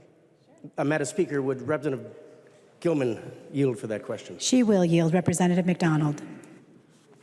Representative Gilman, again, I was out of the chambers, and it just, I can't imagine that, what other author, I forget who's the author here, but would say no to such a very important study. Did they actually request a no on this vote? Is that correct? Representative Gilman. Thank you, Madam Speaker. And yes, indeed, that is what I'm gathering from the other side, is that they would not like to accept this amendment. Representative McDonald. Madam Speaker, and then just for the record, Representative Gilman, could you yield for another question? She will yield. Representative McDonald. Representative Gilman, right now, there are some people watching in Minnesota, and they can rewatch the clip. So I think it's very important that such a very important and simple amendment is clarified and reiterated for the TV cameras to hear, because I certainly will share this with my folks in my district. So could you state what your amendment does? Representative Gilman. All right. What the A17 does is require the departments, the state agencies, to let us know what office space is not being used. It's very simple. Again, back in committee, this was something I talked about often, and thanks to Sean back there, he was very, very kind to let me know, again, how many full-time employees were not being used and how many people were not back in the office as well. And it was a staggering amount. you know, over 5,000 or more people were still at home. And this is back in 2023. Now we're in 2024, and we know that the office space in these departments are still empty buildings. We talk about homelessness and where can people go. Well, if 3/4 of our buildings are empty and people are finding ways to do their work efficiently, still at home, to be safe, why would we be building an office over here if we've got all these beautiful spaces available that are empty? So it's on the backs of the taxpayers, and that's the biggest thing that was concerning to me. We run a family business at home, and we're always looking ways to innovate, to take care of our team, to see what's working, the influxes with our, you know, our ever-changing scope of business. And this was mind-blowing to me, that there's constantly people handing out just wanting the money, but they were not showing or having accountability for what was happening with the money and then also with the space. Representative McDonald. Madam Speaker, thank you, Representative Gilman. Well, Minnesotans, you're listening. Our Democrat friends on the other aisle aren't listening. Some are. Representative Newton always listens. I really respect that, Representative Newton. Representative McDonald, I would ask for you to not make judgment on who is listening and who is not listening. Please proceed with your remarks without doing so. Madam Speaker, clearly you're listening, so thank you. Yes. Well, Minnesotans, in the private sector in Minneapolis, St. Paul, and all over our state, particularly the suburbs, the private sector has taken inventory of the buildings and the use to save their companies money, because Minnesota now is the highest taxed state corporate tax rate in the nation. So every company, every mom and pop business are reevaluating how much space they need and how much money it costs them. And if they don't need it, they'll get rid of it. And that's what's happening in our retail space all over the state, and particularly the cities. In the next 5 years, some of these 10-year contracts are going to expire since COVID. And there's, as Representative New Brindley heard of, there's many, many folks living and working at home, rather. So those contracts will expire, and we're going to see a vacancy of many buildings downtown, and they'll have to do their best to try to fill those. But just for the record, Minnesotans, if you're watching, and I'm going to share this, your Democrat friends do not want to have any kind of audit to find out if these buildings are being used, and if so, at what cost. The savings. It's really not mind-boggling, it's not bonkers, it's maddening, sickening, and irresponsible. But maybe you already have a plan. Maybe we already know. Madam Speaker. For what purpose do you rise? Point of order, Madam Speaker, under Mason's 124, arraigning the motives of a member. For the member to stand there and say why we may or may not be supporting an amendment is out of order. Representative McDonald, proceed with your remarks without assuming motives of the individuals across the aisle. Madam Speaker, yes, Representative Liebman, you're right, because maybe this is already being done. Maybe that's why you won't take the amendment, because it's such a common sense thing to do. It's good business practice. So you're right. I was wrong.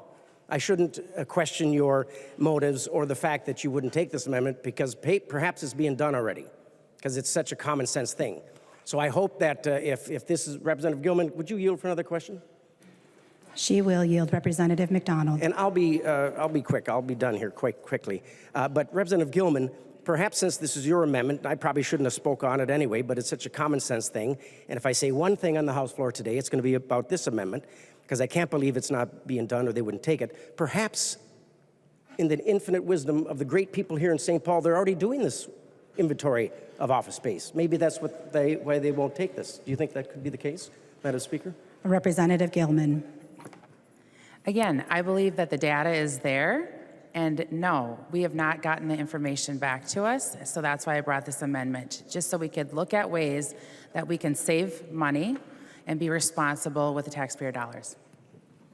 Representative McDonald. Madam Speaker, thank you, Representative Gilman. Well, I hope that we've rattled some cages or at least woken up some folks to the importance of taking inventory of how much office spaces there are and taking inventory of what we spend on it so we can save the taxpayers money and save the state money and not go into a complete deficit as we will do next year and the following. Thank you, Representative Gilman, for this amendment.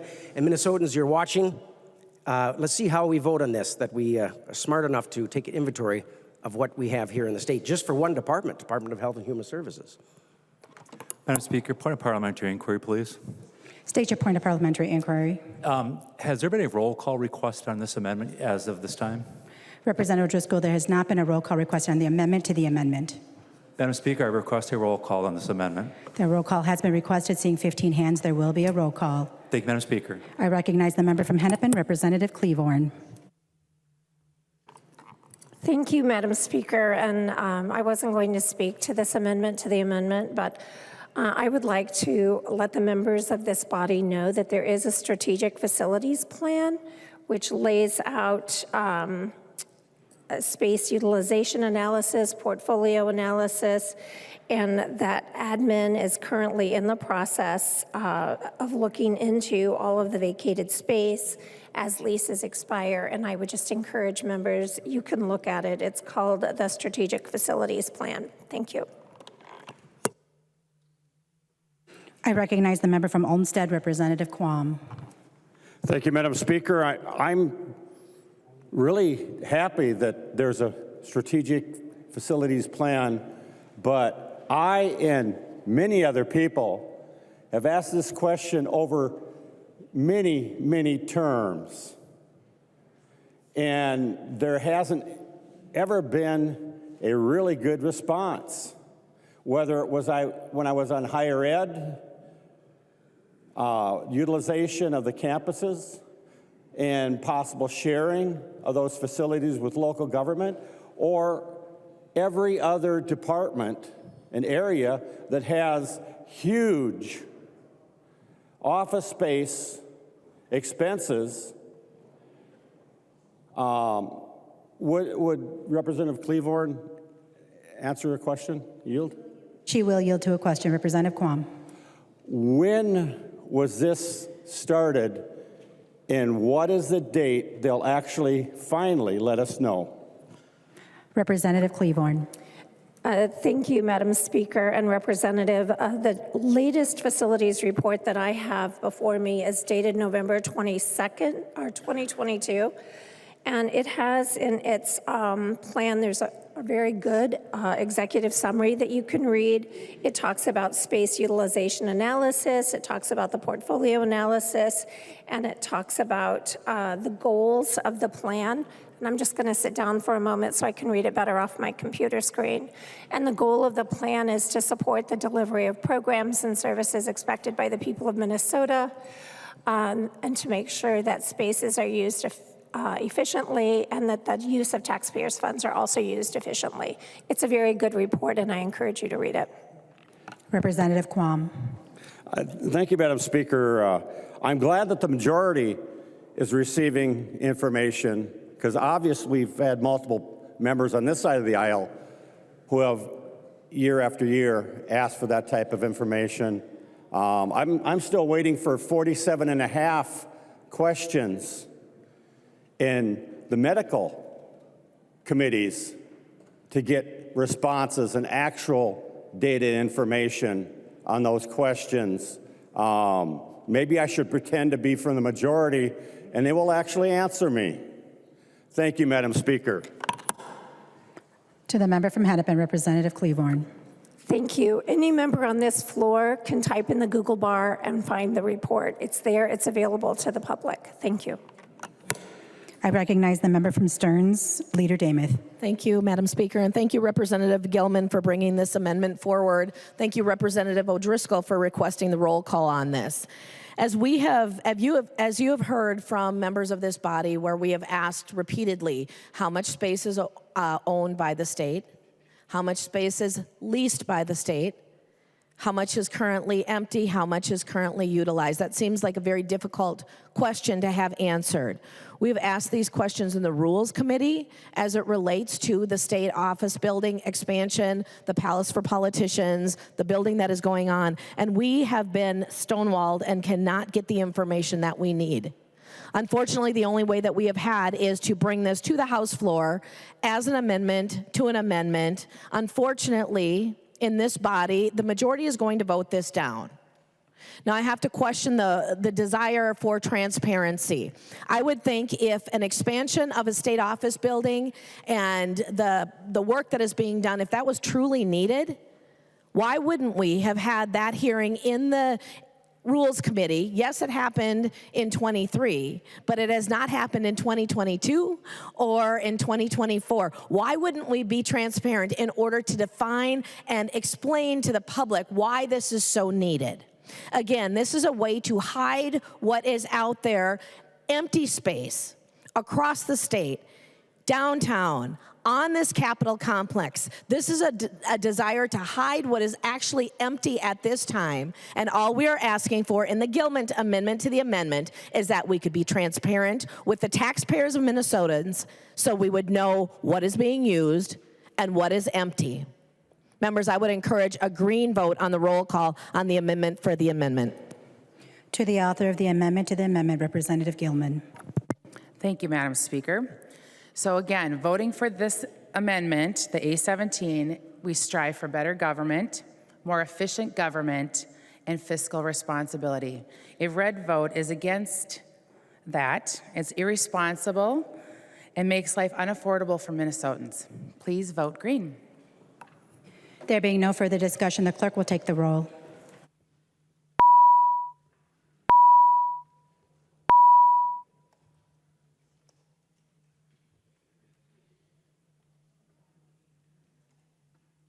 The chief clerk will call the names of the members voting remotely. Carroll.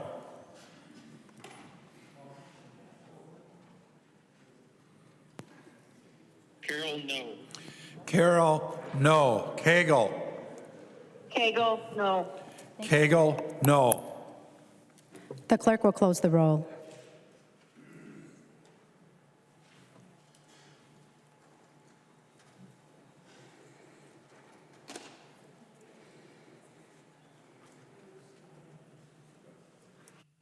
There being 59 yeas and 70 nays, the motion does not prevail and the amendment to the amendment is not adopted.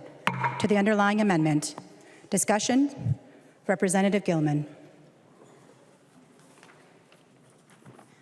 Thank you, Madam Speaker. Again, I'll just talk real quick about the underlying amendment. We would have available, this bill would cancel right now $2.4 million worth of unfilled DHS full-time employees. $2.4 million that we could be using right now, currently. And again, it just shows again that there's small ways and big ways that Minnesota taxpayers are just hemorrhaging money.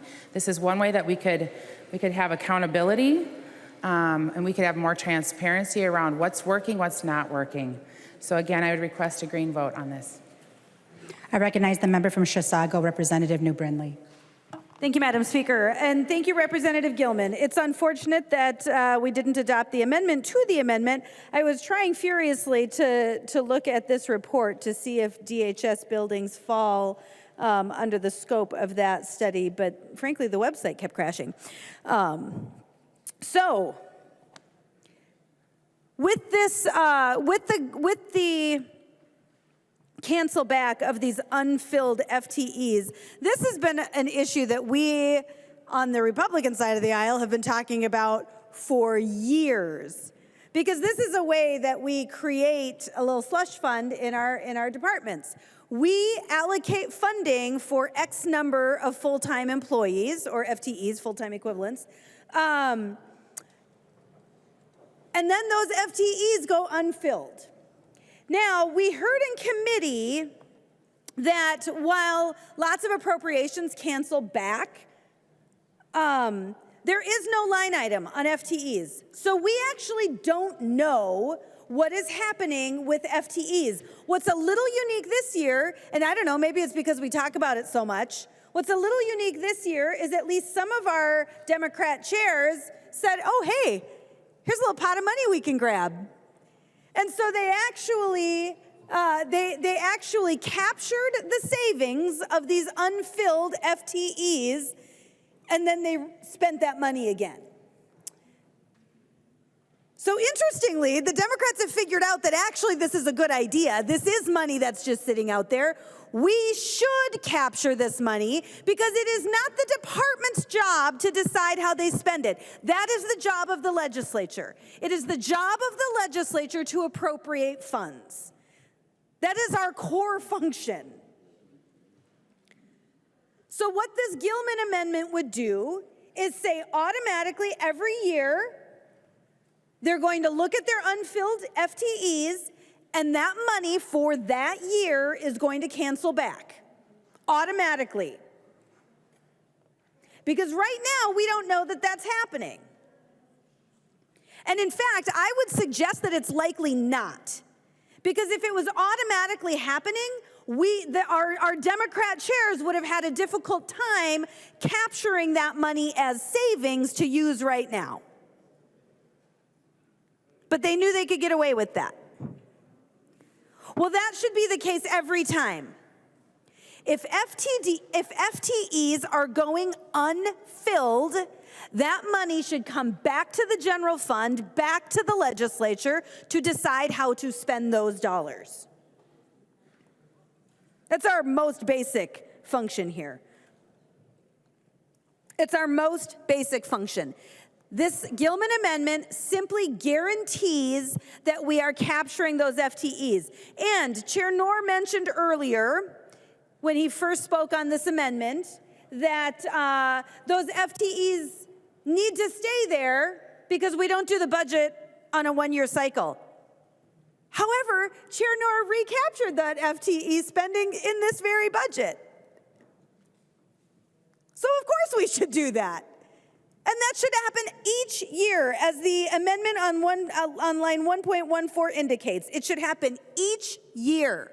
We should recapture those funds, and it should go back into the general fund. It's the right thing to do. This is not complicated. This is really easy. Vote yes. I recognize the member from Olmsted, Representative Liebling. Thank you, Madam Speaker and members. Well, apparently it isn't that simple and easy, because I understood Representative Gilman's argument to be that we weren't able to respend the money because we didn't know what it was. And in fact, we do. But I just want to clarify that the agency indeed came forward and said, because last year was a pretty unusual year, there was a lot of money spent, there was a lot of one-time money, there were a lot of new things started, and we also have a workforce shortage. So clearly there were many things in this most unusual year that the agency, DHS, and other agencies, in fact, weren't really able to get off the ground. And so DHS did come forward and say there were monies that we weren't able to deploy the way it was intended, and here's how much it is. And could I ask Representative Noor to yield, please? He will yield. Representative Liebling. Representative Noor, if you would, could you just explain to the body how much money in your budget is from unfilled FTEs and how you came to know about that money? Representative Noor.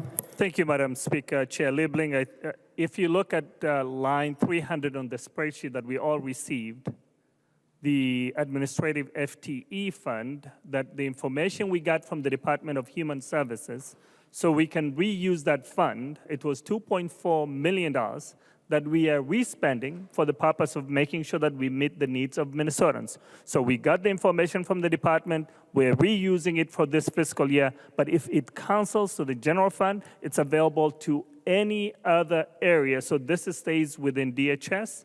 We have recaptured that $2.4 million, and we're reusing for the purpose of making sure we have a balanced budget. Representative Liebling. Thank you, Madam Speaker, and thank you, Chair Noor, for that explanation.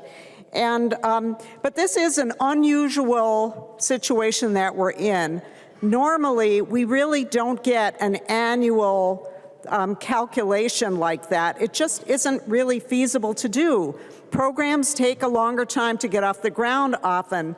And also, when we think of FTEs, an FTE isn't, there's a reason we don't call it an employee. An FTE is, a little bit of it's not an actual person. It's a little bit of a fluid concept. You could have different numbers of hours split among different employees and so on. So this is not a simple issue. And I agree with Chair Noor that we should not be adopting the amendment. So I ask members to vote no. I recognize the member from Isanti, Representative Johnson. Madam Speaker, members, Representative Gilman, thank you again for a great amendment. We get fiscal notes every year when we do budget bills and finance bills, how many more employees they're going to need for their programs. And we fund them for the entire year. But what we're seeing more and more is that these positions are not being filled for one reason or another. But I'm going to tell you what one commissioner told me a few years ago. They intentionally do not fill the positions. They keep them open so that they can take that funds that were supposed to be for employees and new staff and use it for programs. That's not what the funds were for. The funds were for employees, for the staff, for the good employees that we do have. Members, I think it's time that when we do these finance bills and it's funds for employees, if it doesn't come back to the legislature, it should be earmarked that it should only be for employees and staff, not for other things. And at the end of each year, unused funds from that program should automatically go back to the general fund. Representative Gilman, thank you for this amendment. Madam Speaker, I'd like to request a roll call. A roll call was already requested, Representative Johnson. Thank you. I recognize the author from Olmsted, Representative Quam. Thank you, Madam Speaker. And before most of the members seated now were elected, there was an issue where a constitutional office did not fill positions and utilized the money from those unfilled positions to sue several counties. There was quite a bit of discussion and debate in a committee. Since then, there has maybe been a little bit more attention as to filled, unfilled. Just a few weeks ago, I specifically asked over several years what were the unfilled positions, and in the current budget bill, what were the new positions being funded, and were there any unfilled positions from the past that were being funded besides the new positions? I didn't receive the data. Maybe somebody in the chamber received the data. I didn't. And why some of us are asking those questions is to better understand what funds might be available.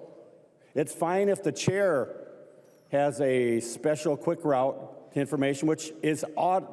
You know, that's what should happen. Chairs should have, at the snap of their fingers, answers, because there's big decisions being made. I think our frustration, or I'm imagining a lot of our frustration, is when we ask those questions in committee or through correspondence, meetings, and phone calls, we're not getting that.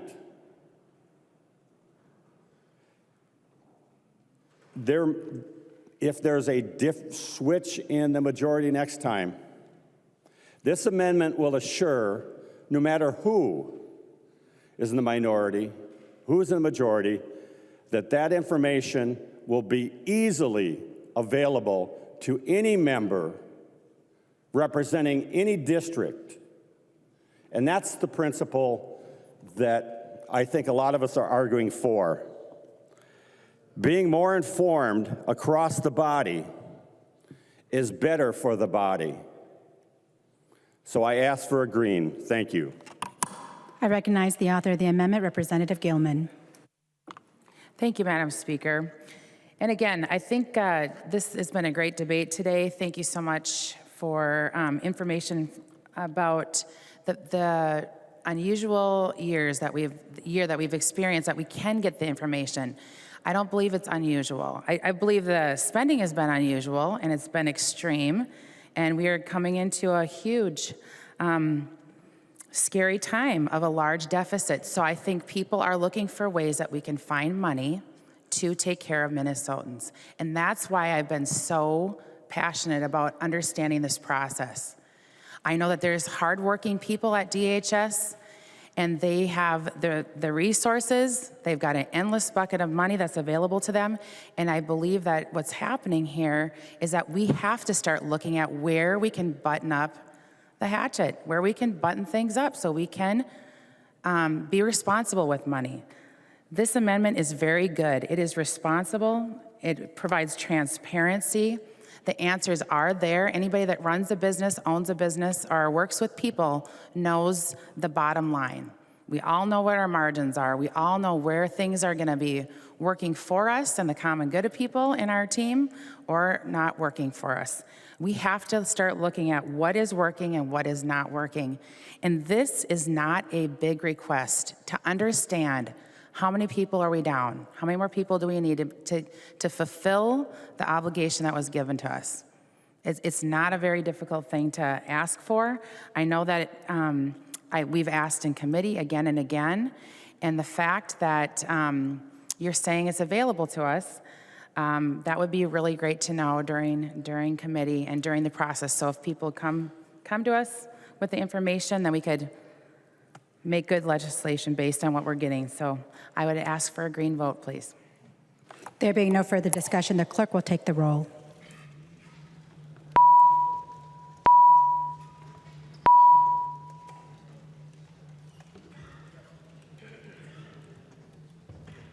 The chief clerk will call the names of the members voting remotely. Carroll. Cagle. Cagle, no. Cagle, no. Carroll. There you go. Carroll, no. Carroll, no. The clerk will close the roll.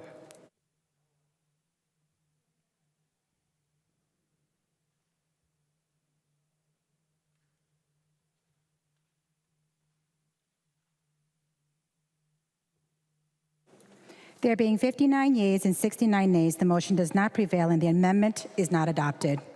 There's an amendment at the desk. Before I ask the chief clerk to report the amendment, I would like to just remind the body that Masons 114 states that a question should not be permitted that reflects upon the character or conduct of a member or upon the executive or other official. A question as to what course a member proposes to follow is not in order. That throughout discussion this morning, there have been questions around why people are voting a certain way or assumptions as to who's going to be voting a certain way. There have been questions as to why certain people are not getting individual information and assuming the intentions of the individuals not getting the information. I would just remind us to confine our remarks to the issue before us and to not make those types of assumptions. I would also like to remind this body that our job is to be in this chamber. If you are not in the chamber and you come back in and you ask someone to yield because you didn't hear the answer, you didn't hear the discussion, our public who is listening to the discussion has heard it. And so if you want to ask questions, you should be in the chamber to hear the responses and the answers so that we do not repeat again over and over regarding a situation that has already been responded to. So I would just like to make sure members are aware of that so that if I enforce that you are all not surprised by what you are being enforced upon. So with that, the clerk will report the amendment. Quam moves to amend Senate File Number 5335, the unofficial engrossment as amended. The amendment is coded A12. I recognize the member from Olmsted, Representative Quam. Thank you, Madam Speaker. I will try and speak more slowly so I ensure that everybody understands what I'm communicating.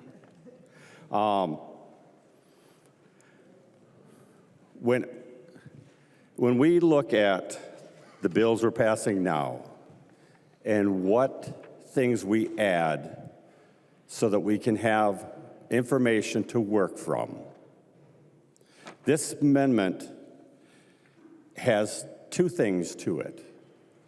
One, it's long past time for slush in Minnesota, so it would get rid of the slush fund. But it's also long past time that we implemented oversight in the departments that have had a long history of having fraud, waste, and abuse. And I'm not saying that lightly out of thin air. I have spent my entire time here on the Legislative Audit Commission. I have observed multiple audits over those times, and billions of dollars that could have actually gone to people that need it. Now, you might not want to just trust the independent legislative auditor, but if you look over the time, you'll see examples of where the federal government discovered we weren't doing the correct activity and clawed back tens of millions. We've got times of where, well, just recently, court cases where there's Medicare fraud in the millions this year already. We've had audits of about $30 million that was overgiven to local entities. We've got audits that over multiple years that have gone to homeless provisions that had lack of oversight, behavioral health division. Those are two areas that we are not short of people that need that help. And if we've got hundreds of millions of dollars that's not going to the people that need help, that's a travesty. It's a travesty because they probably thought they were going to get help, but they didn't. And by adding independent oversight, we can maybe actually take care of not complying with appropriate processes, not complying with federal processes, federally required processes. Just in the last couple of years, I have asked how many of these cases is there fraud or concern of fraud with entities that have done business before and were flagged for fraud, and many of them convicted. And I have yet to have a response, zero. There has been repetitive issues that if we actually did the work, they would catch it before the money was gone, before it left the nation. We have multiple cases of where if they actually shared across agencies and departments the information of the entities that are flagged, have been convicted, or are charged and are in court, we would save hundreds of millions of dollars. But they keep telling us we've taken care of that, we are sharing. And they were so proud on a small feeding seniors program. Oh, there were only 2 that were also in Feeding Our Future. Well, frankly, if you knew that, if you actually checked early in the process, there would be 0 that got any dollars. And we'd actually be able to help feed more seniors. We'd help with the people that are homeless, the burgeoning issues with behavioral health. We'd be helping them. We wouldn't be telling people, sorry, we don't have any more funds, maybe next year.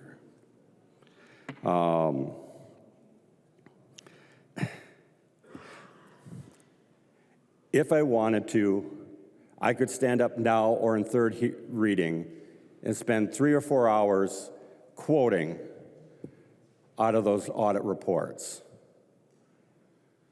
But I think you understand exactly why an independent oversight to finally try and have the processes fixed is the right thing to do. So please vote green. Oh, forgive me, I'm going to ask for everybody to raise their hands for Are a you roll requesting call. a roll call? A roll call has been requested. Seeing 15 hands, there will be a roll call. I recognize the member from Hennepin, Representative Noor. Thank you, Madam Speaker. Just to put it in the right perspective, the contingency account funding that this amendment is going for has already been spent. We've already had 2 amendments that took the resources from that account. So this amendment may not be in order. But I just wanted to let you know, last year when we passed the additional process through the admin, Chapter 16B.198, which my colleague, Chair Pinto, sent you that information so you can see the changes that were implemented. And also, if you go to the grants management process, there are rules and regulations and practices and procedures that have been laid out to make sure that we really manage those grants appropriately. Within DHS, there's the new system that they've implemented to make sure that every issue that goes through the grant process, there are steps that they have to follow. And I think, quite frankly, that is something which is right now in place to make sure that we address this issue. So members, I think we have done a lot of work last year to address this same issue, and knowing that this amendment does not have any resources left in that account, I'll ask you to vote no on this amendment. I recognize the member from Chisago, Representative New Brindley. Thank you, Madam Speaker, and thank you, Representative Quam, for the amendment. It's interesting, and Representative Baker had, right before the vote, realized that he had not asked for a roll call on that first vote, which I think is really important, because the majority did an interesting thing. They took 2 of our amendments right out of the gate that spent that money. And I sure hope they were sincere about it. But I've been around this place long enough to know that there's a very good chance that these amendments they accepted here on the House floor will somehow disappear in conference committee. And I sure hope that that is not the case, because they were critical, important amendments. But let's talk about the substance of this amendment and why it is so important. Just last week, another $2.6 million in Medicaid fraud. Well, I should say this time in Medicaid fraud. Another bit of fraud dripping out of DHS. I think Representative Quam mentioned the fraud that was problematic for our counties and tribes a few years ago. That one was particularly interesting because the OLA report on that showed that there were so many levels of middle management at DHS that everyone went like this. And no one could actually figure out who was responsible for the decisions that led to a tens of millions of dollar problem for our counties and tribes.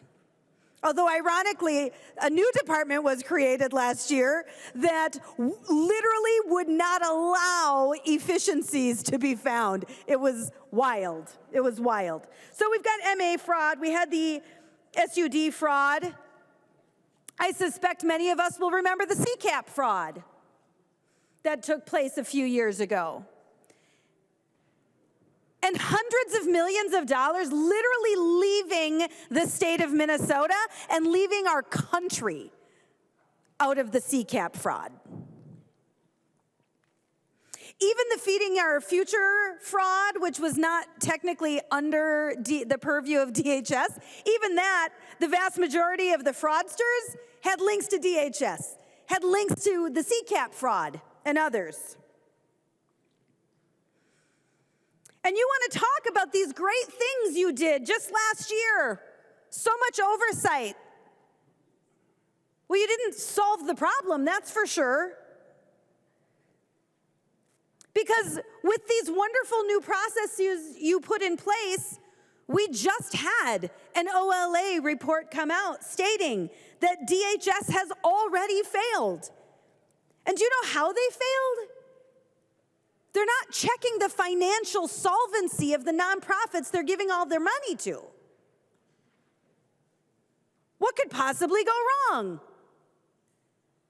What could possibly go wrong? You also failed in that $2.6 million of additional fraud was just announced.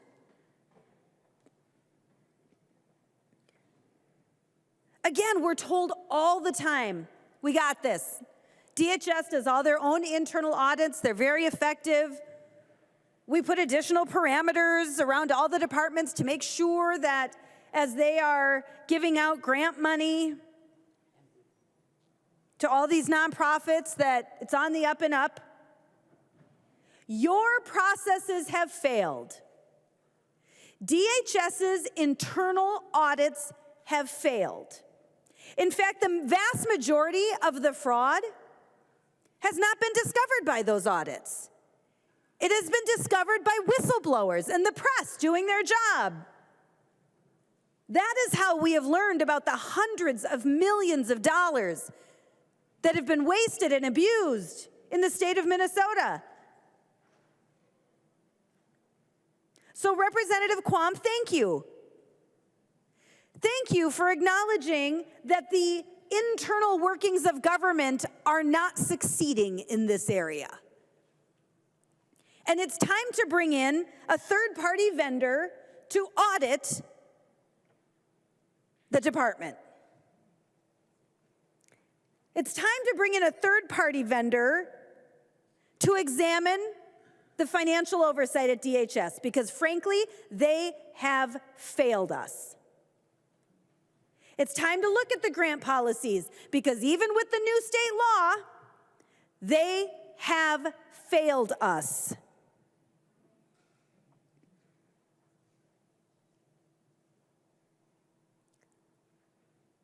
And let's have that third-party vendor look at this to identify any additional instances of fraud. A couple of us got tipped off just last week about something that we'll be looking into.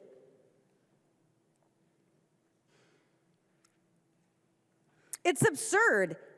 It is absurd that Democrats continue to cover for these departments. I don't understand it. I really don't get it. If you don't want to look for the fraud, when we know it's there, we have example after example after example. Why do you have such a problem with choosing to actually look for it and root it out? Why is that such a problem for you? Because all we see right now is a very small number of people profiting off of the state of Minnesota, profiting off of committing fraud, profiting off of defrauding programs that are designed to help our most vulnerable Minnesotans. Those are the people being defrauded by these programs. And I cannot understand for the life of me why Democrats would not want to find it, why they would not want to root it out, why they would not want to put an end to the fraud pipeline that we have in the state of Minnesota.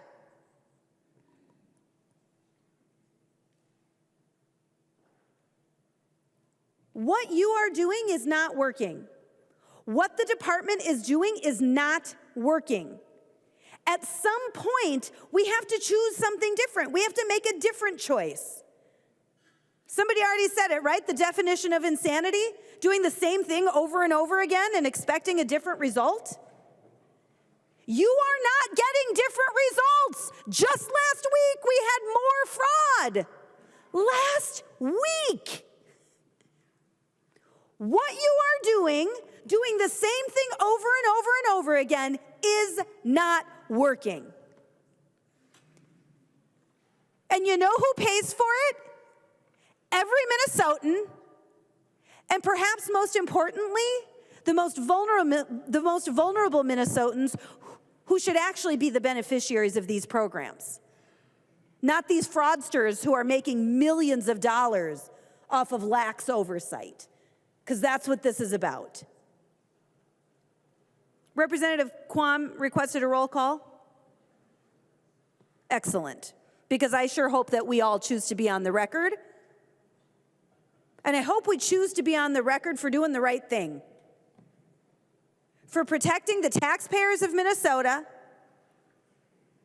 and for protecting the most vulnerable Minnesotans who should be benefiting from these programs. Vote yes. Further discussion. To the author of the amendment, Representative Quam.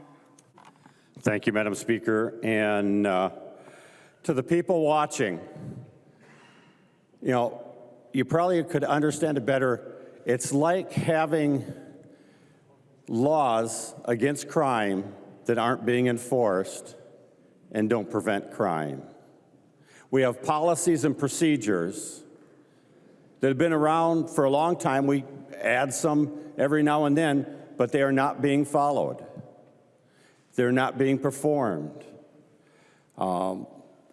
What gets me with over a decade on the Audit Commission is the repetitiveness of what's not being done, what's not being enforced. And with me, every time I see waste, fraud, abuse, a lack of taking those dollars and actually getting it to the people that need it, helping the people, the communities, the mothers, the children's, use whatever name you want. That's where the money should be going. Before coming to the legislature, I performed audits and I received audits. And I was used to, okay, we don't have a good process, we'll fix it, and we actually fixed it. We need to perform these things, and we actually did that. We learned and improved. It's been disappointing that so many times legislative auditor finds stuff, but if we had an independent entity, real time, involved, then maybe things could be caught and fixed before the money is spent and gone. So that when we have a chair that says we've got the extra money, we can use it, there'll be a lot more money. Or I'm okay with there not being extra money because we actually used it. We actually helped people.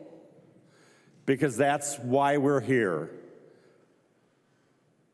Please vote green. Thank you. The member from Hennepin, Representative Noor. Thank you, Madam Speaker. I just wanted to make sure for the record, there's no money to be spent here. So if you're going to be voting green, you're voting for something that does not exist.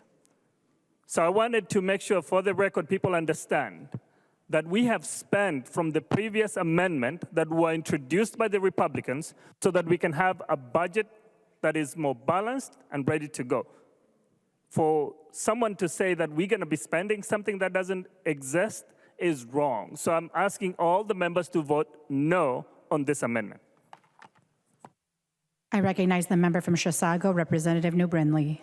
Thank you, Madam Speaker. Let's be very clear. Democrats had $17.5 billion last year. They raised taxes by $10 billion.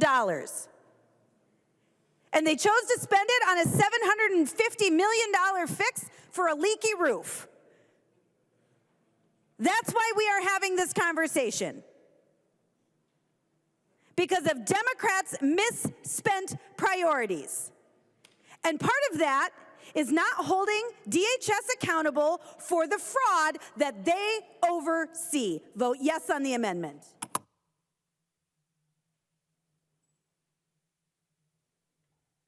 Representative Kwan, would you like to be acknowledged again, or can we go to the vote?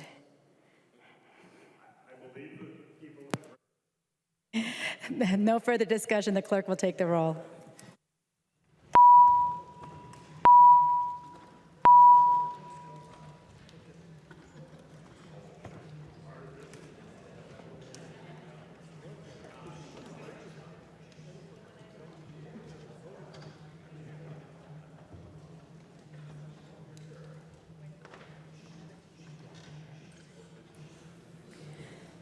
The chief clerk will call the names of the members voting remotely.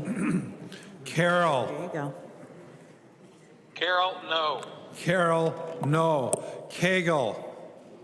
Cagle, no. Cagle, no. The clerk will close the roll.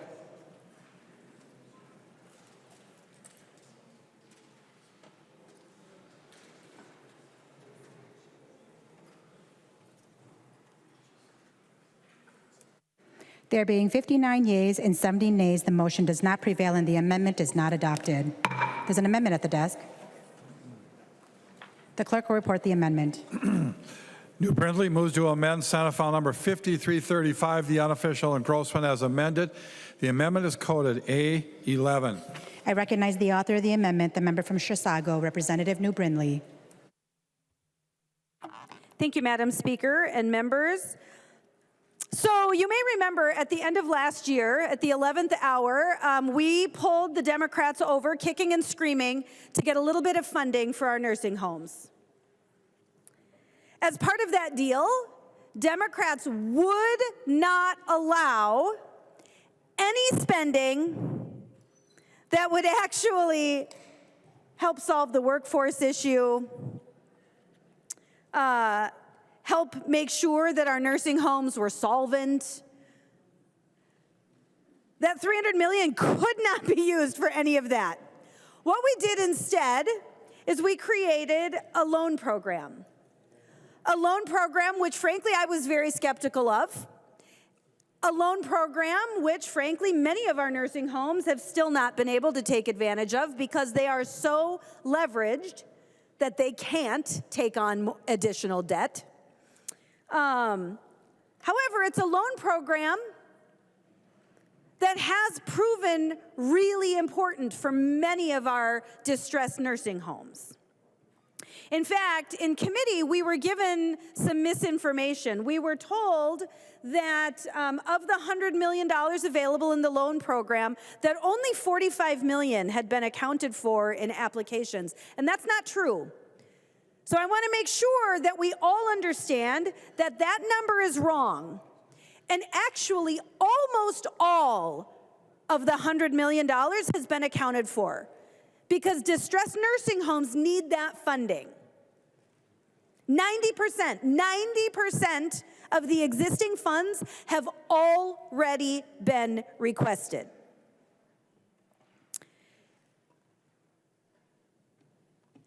And the distressed nursing facility loan program that was established last year is very, very specific. And its intent is to target those facilities that are in the most danger of closing. So, for example, first of all, it applies directly to financially distressed nursing facilities. The current language, that's who it applies to, those facilities that are already financially distressed.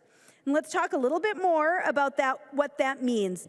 It means that in order to be considered a financially distressed facility, the net income of the facility is not generating enough revenue to cover their operating expenses. I know Democrats like to call that a structural imbalance, but what that actually means is there is a deficit. That means the nursing home has more money going out the door than they have coming in the door. That's one requirement. In addition, and these are ands, these are not ors, these are ands. In addition, that nursing facility has to be at risk of closure right now. Critical situation, they are at risk of closure. Not or, and additional operating revenue is necessary to either preserve access to the nursing facility services within the community or support people with complex, high acuity support needs. These are our most critical patients. These are the residents of these facilities who need the highest level of care. That's what that means. So that's what this loan program was designed for. It was designed for nursing home facilities in financial distress. They are in deficit currently. They are making less money than they are spending every month. They are at risk of closure right now. They are at risk of closure. In addition to the thousands of nursing home beds we have already lost, these facilities requesting these loans are at risk of closure. And this funding, this loan funding, is necessary to preserve access. Those are the requirements under the existing loan program. But let's look at what Democrats are trying to change this to. Under the Democrats' new plan, this can also go towards just other long-term services. They actually deleted the language about being financially distressed.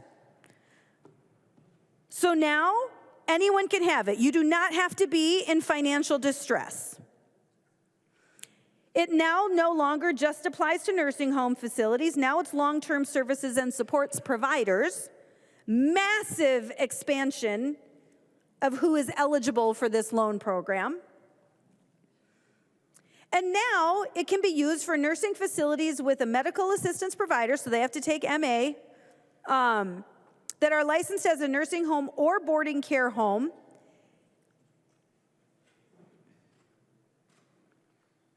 And for other long-term services and supports providers, enrolled in MA,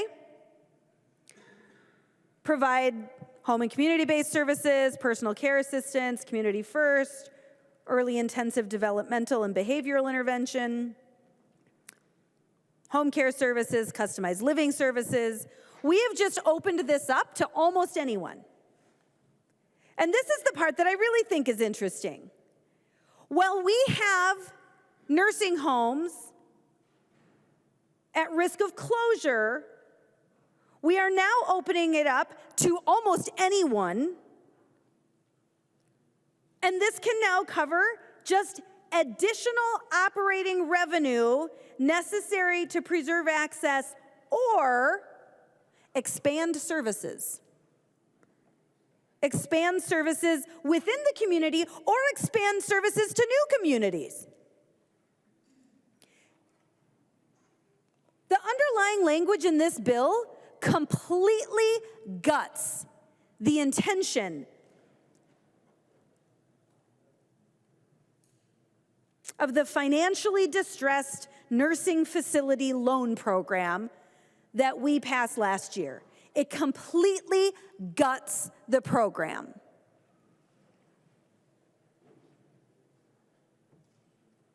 Well, we have $90 million in requests already for these funds.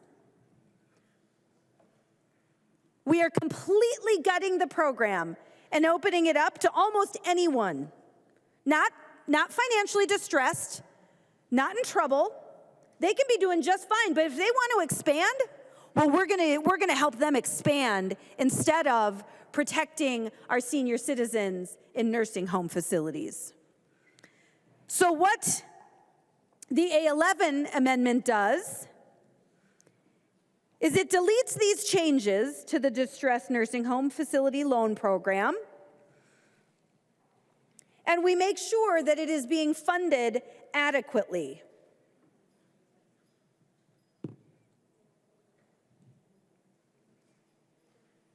So in addition to the funds that the Democrats added,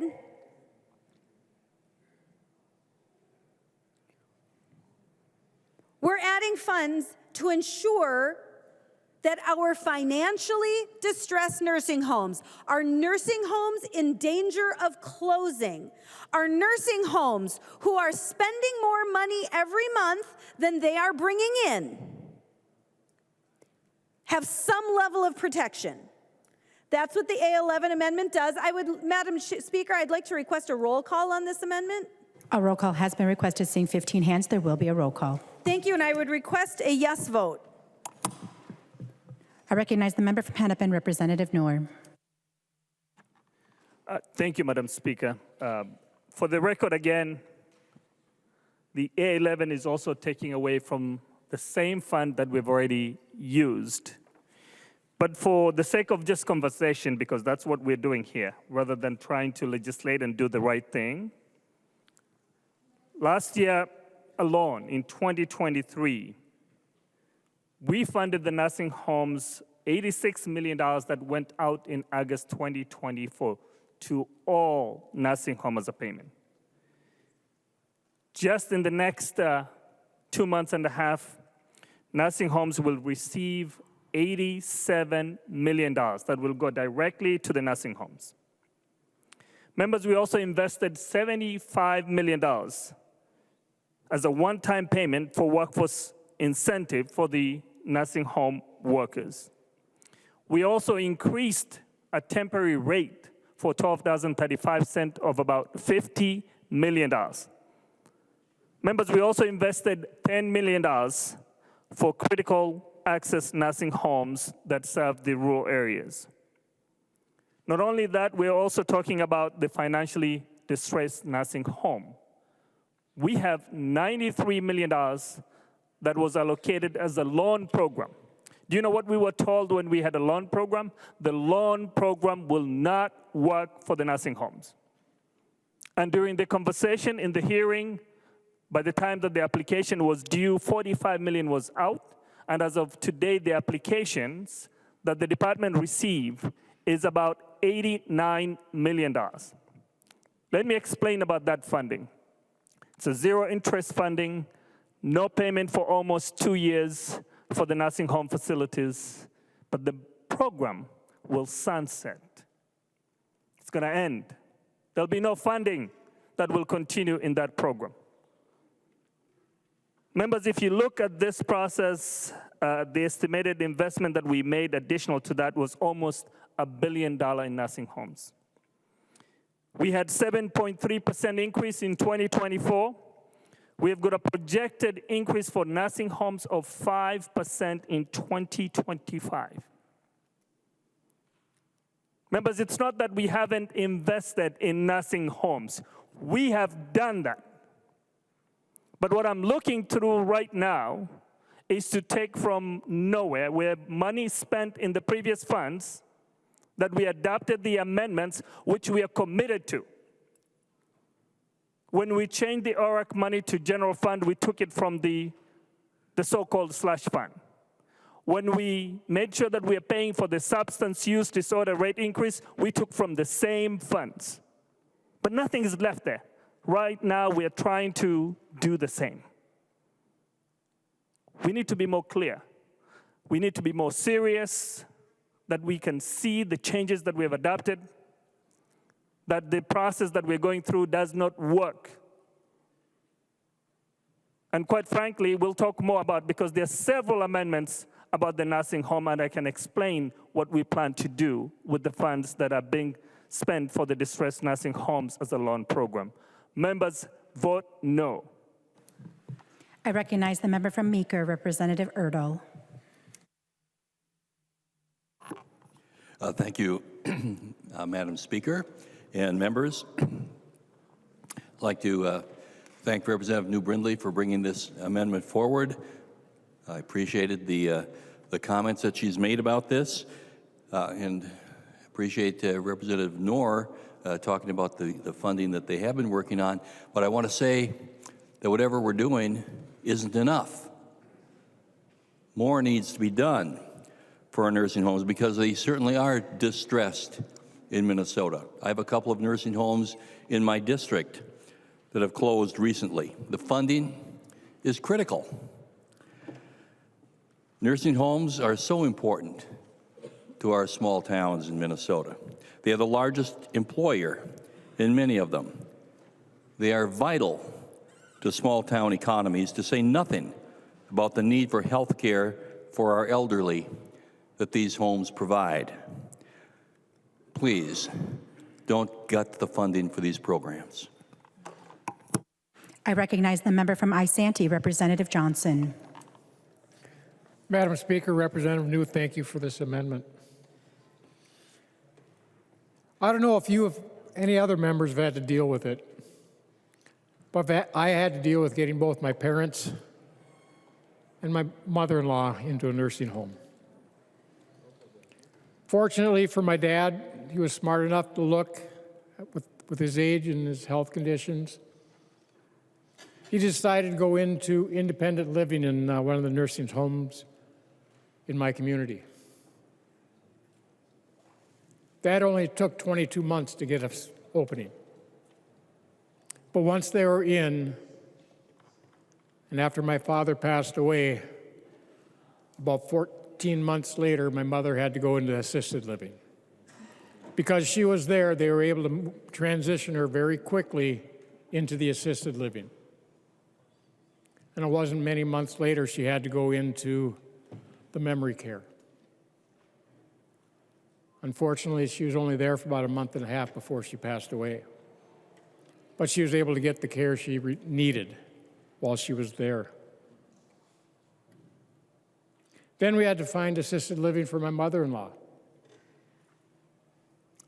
19 months later, we finally got a room. 19 months. And she needed it when we started looking.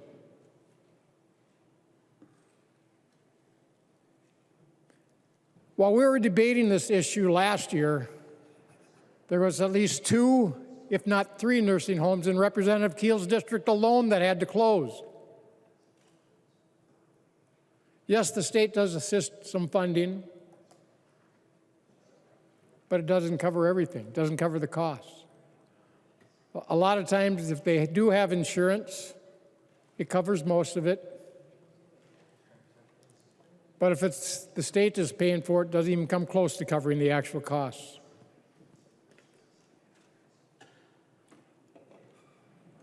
And once the person passes, if they have any property, the state takes it, leaving nothing for their family.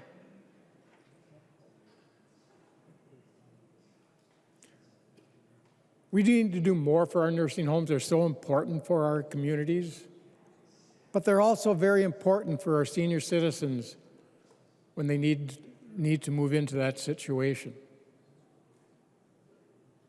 But they're also important for another reason. A lot of times people have to go there for rehab after a serious surgery.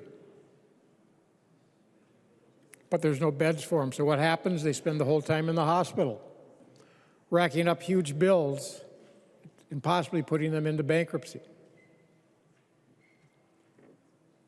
Nursing homes have a very important role in our communities. Without them, I'm not sure what's going to happen. I know for a time that one of my facilities was actually overfull, and most of the people up there were not from my community. They were from the metro because they had no beds down here. And a lot of times the people leaving the hospital to go to a nursing home are going 50, 60, 70, 80 miles or more from their home and their families just to find a bed. We need to do more for our nursing homes because they are very important, not only to our communities and our seniors, but our parents, our grandparents, and our friends in our communities. Please support the New Brindley Amendment. Further discussion. To the author of the amendment, Representative New Brindley. Thank you, Madam Speaker. I think it's important to clarify some things. Number one, good news, my amendment does not delete the ongoing nature of the loan program. That's a good change. That's a good change.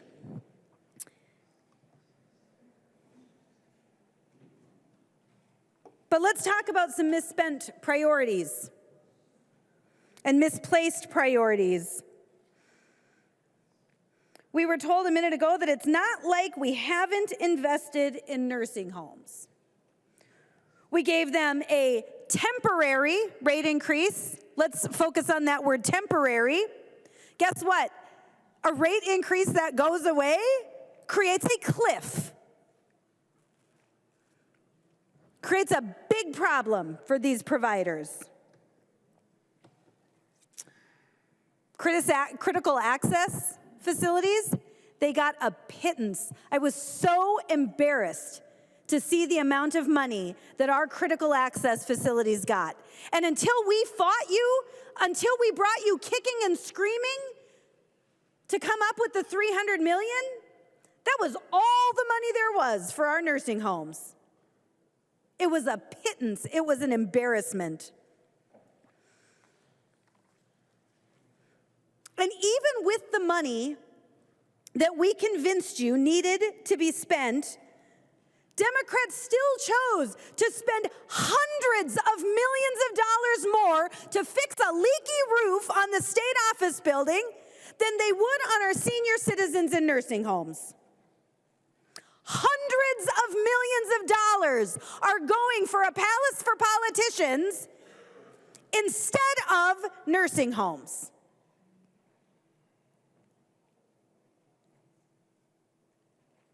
And we were just told that the loan is maxed out. And yet, you don't want to put more money in and you want to open it up to everyone. How in the world does that make sense? It's nonsense. It's silliness. And all last week, we heard about all the departments who can just absorb this money. The money that Democrats don't want to spend, the money they don't want to account for, well, then the departments can just absorb it. But for some reason, they are still hell-bent on not giving a dime to nursing homes. It's wild.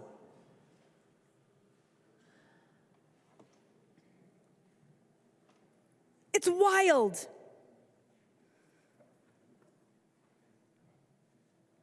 This amendment is about fixing some misplaced priorities. This amendment is about ensuring our distressed nursing home facilities, those at risk of closure, those who are taking in less money every month than they are spending. That's who we're talking about. That's what the A11 amendment does. Let's vote green. There being no further discussion, the clerk will take the roll.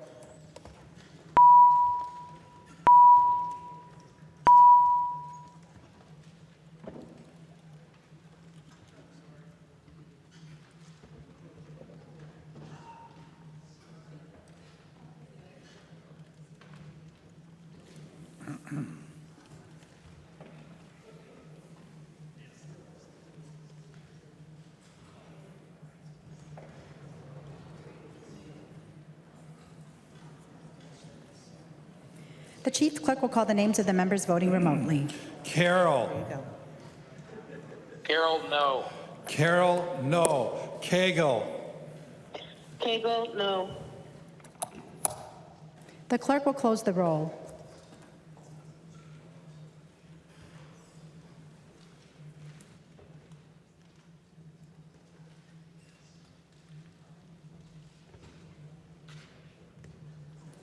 There being 60 yeas and 69 nays, the motion does not prevail and the amendment is not adopted. There's an amendment at the desk. The clerk will report the amendment. Zeleznikar moves to amend Senate File Number 5335, the unofficial engrossment as amended, and the amendment is coded A13. I recognize the author of the amendment, the member from St. Louis, Representative Zeleznikar. Thank you, Madam Speaker and members. This A13 amendment is addressing a grant to the nursing homes to comply with federal mandates. I'm not sure if you're aware, but on April 22nd, the Centers for Medicare and Medicaid Services at our federal government just initiated new mandates for nursing homes. They will go into effect in May, and they are significant mandates that will affect the state of Minnesota, especially nurses. These mandates require 24-hour RNs 7 days a week. The nurses will tell you, and the state of Minnesota will tell you, we need about 535,000 RNs. We're graduating about 50+ thousand RNs. We got a huge problem, and we're heading down another mandate that we are not prepared for in the state of Minnesota. So what this does for Minnesota is it takes this DHS slush money, which is, I believe, $2 million, and allocates this to nursing homes to prepare them for these pending federal mandates for our nursing homes. And members, what I want to let you all know is that in 2019, we had 381 nursing homes in the state of Minnesota. In 2024, we've had more closures since we left session last year. We're at 358 for a nursing home count right now. These are for the frailest of the frail. These are for the people who need a 3-person lift, a 4-person lift. They cannot be home. If they could be home, I assure you they would be home. What my concern is that in the areas I look at, right now I serve St. Louis County, the largest county in Minnesota, who also happens to have the largest aging population. So that percentage of people that is going to need this nursing home group is pretty extensive. It's growing because we're dealing with this 2 words, baby boomers. And we've been saying for 30 years, we better get ready for them. And here we are, Chamber, we're not ready. And just in northern St. Louis County, we have 474 nursing home beds. Ely has 1 nursing home, a 42-bed facility. That's it. 42 beds. If they close, they're going to Virginia. And guess, Virginia has 2 remaining nursing homes, 123 beds. Aurora has 33, Buell has 44, Chisholm, Cook, Eveleth, and Hibbing. There is 1 nursing home in every one of these communities. Very few beds. And that's northern St. Louis County. Southern St. Louis County, every one of the nursing homes is in Duluth, in the town of Duluth, in St. Louis County. And that is 695 beds. The facilities I ran 30 years ago, when I started as a nursing home administrator, is half its occupancy. The only nursing home that remains in 2 Harbors, they're down 20% in beds. So you can do the math and see that when we have the largest group of people aging, that have the highest acuity, I'm not talking about the grandmas and grandpas that can stay home. I'm talking about the calls I would get from families who have done everything they can to care for people at home and are begging you to please take them.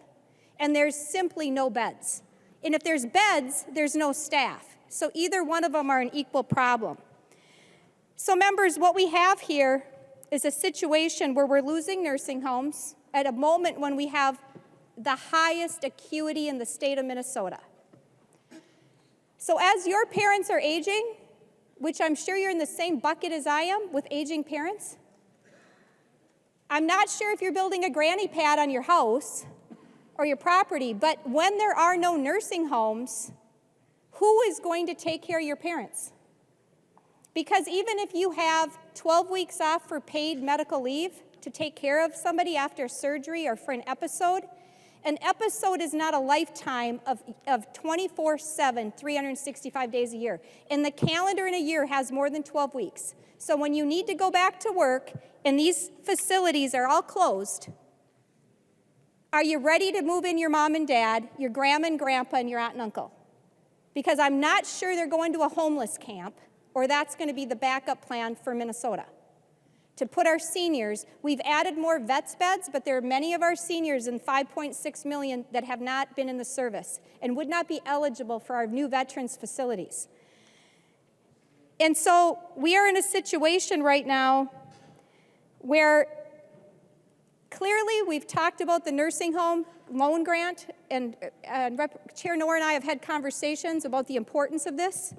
And I screamed on the House floor for a solid year last year, begging everybody, please, this is not just rhetoric, this is going to affect your communities.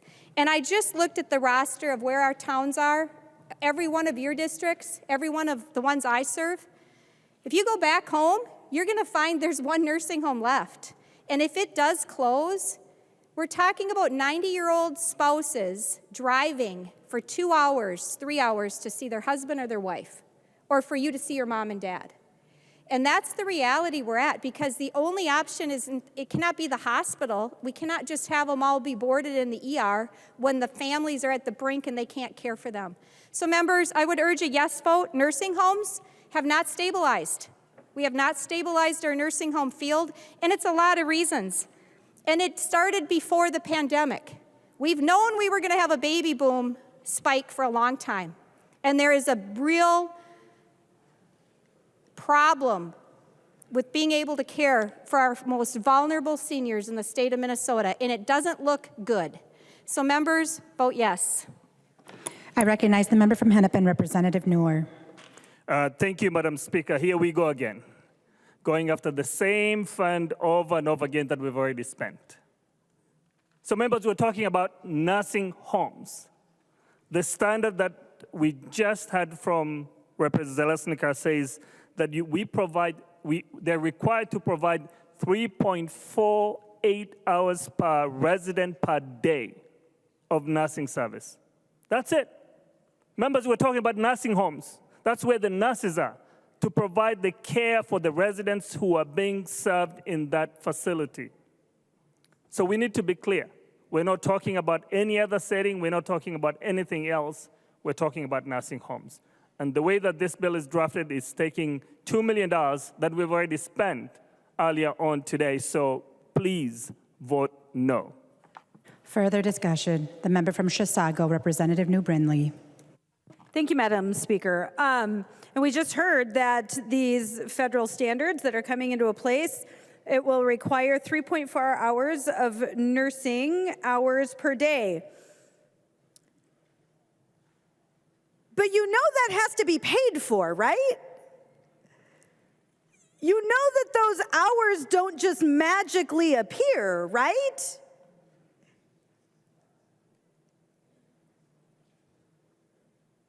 We are the ones responsible to pay for it.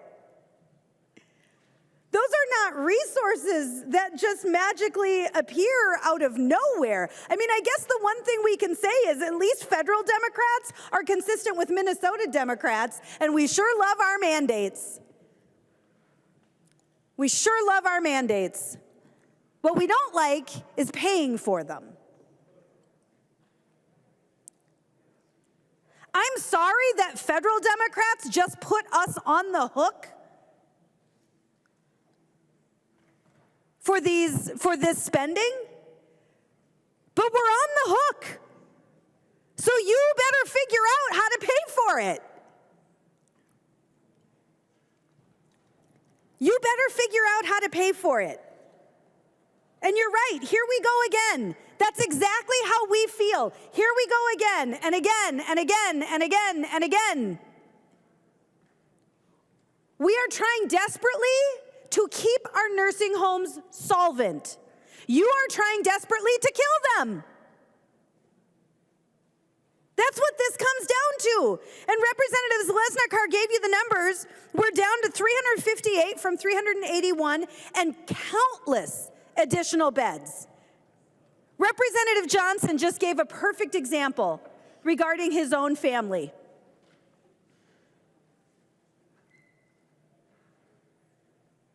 We are now increasing staffing requirements while people cannot get care now. Under the current system, people cannot get care. There are no beds available because there are no people available. The beds exist. They're sitting empty in those nursing homes because we don't have people to staff them. And federal Democrats have just amplified that problem. So thank you, Representative Zalesnikar, for trying to help our Democrat friends fix that problem. Because make no mistake, we are going to lose more nursing home beds. Which means that those people will not be getting the care that they need. It's that simple. It is that simple. If we are not going to pay for these additional staffing requirements,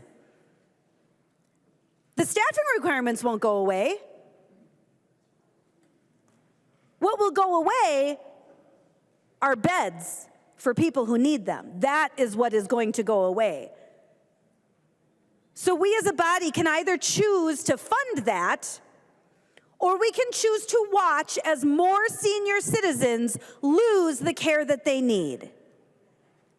Those are the only two options here. There literally is not a third option. It is a binary choice. We either pay to fund these positions or the care goes away. Nursing homes cannot take additional patients. Those are your choices. We pay for it or it goes away. That's it.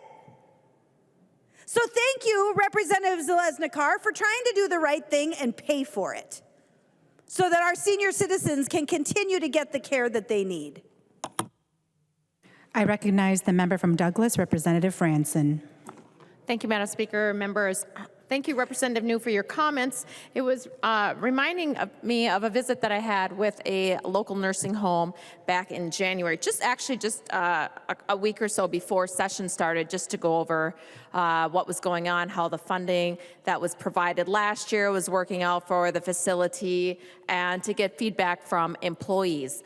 And one of the issues they did talk about was the CMS wanting to implement the mandated staffing. And for this particular nursing home, Canute Nelson in Alexandria, would mean an unfunded mandate. Members, right now, as of January 31st, 2024, Canute Nelson is licensed for 83 beds. But due to the lack of staffing, the average is around 62 beds. So that's 19 beds that are not being used as of January 31st. I assume that it's probably about the same or fluctuating right around that. But members, we do have a crisis of staffing shortages in our long-term care facilities. Another thing that they talked about, Representative Noor hasn't brought up yet, is that nursing homes are using pools.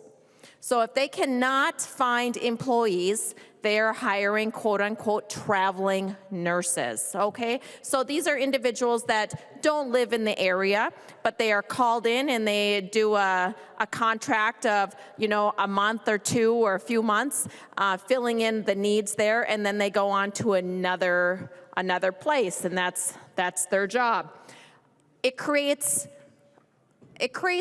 some friction as well between the employees of the nursing home as well as the pool people, because the pool individuals are getting paid astronomically more than those actually working in the nursing homes. They also don't have the ties to the facilities and are not, they don't know the community, they don't know the members of the community that are living at that long-term care facility and members, so it does create that friction, and that was one of the things that I did ask about while I was there.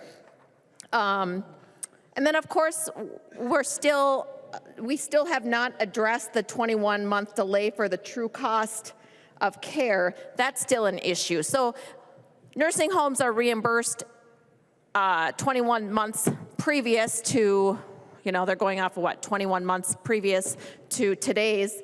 So we're not factoring in today's inflation, and their buying power with today's dollar is quite less than what they are being reimbursed for currently. So they're really operating at a negative here, members. So I heard a comment saying we have worked and funded nursing homes, and we've done that. Members, nursing homes are truly never fully funded, okay?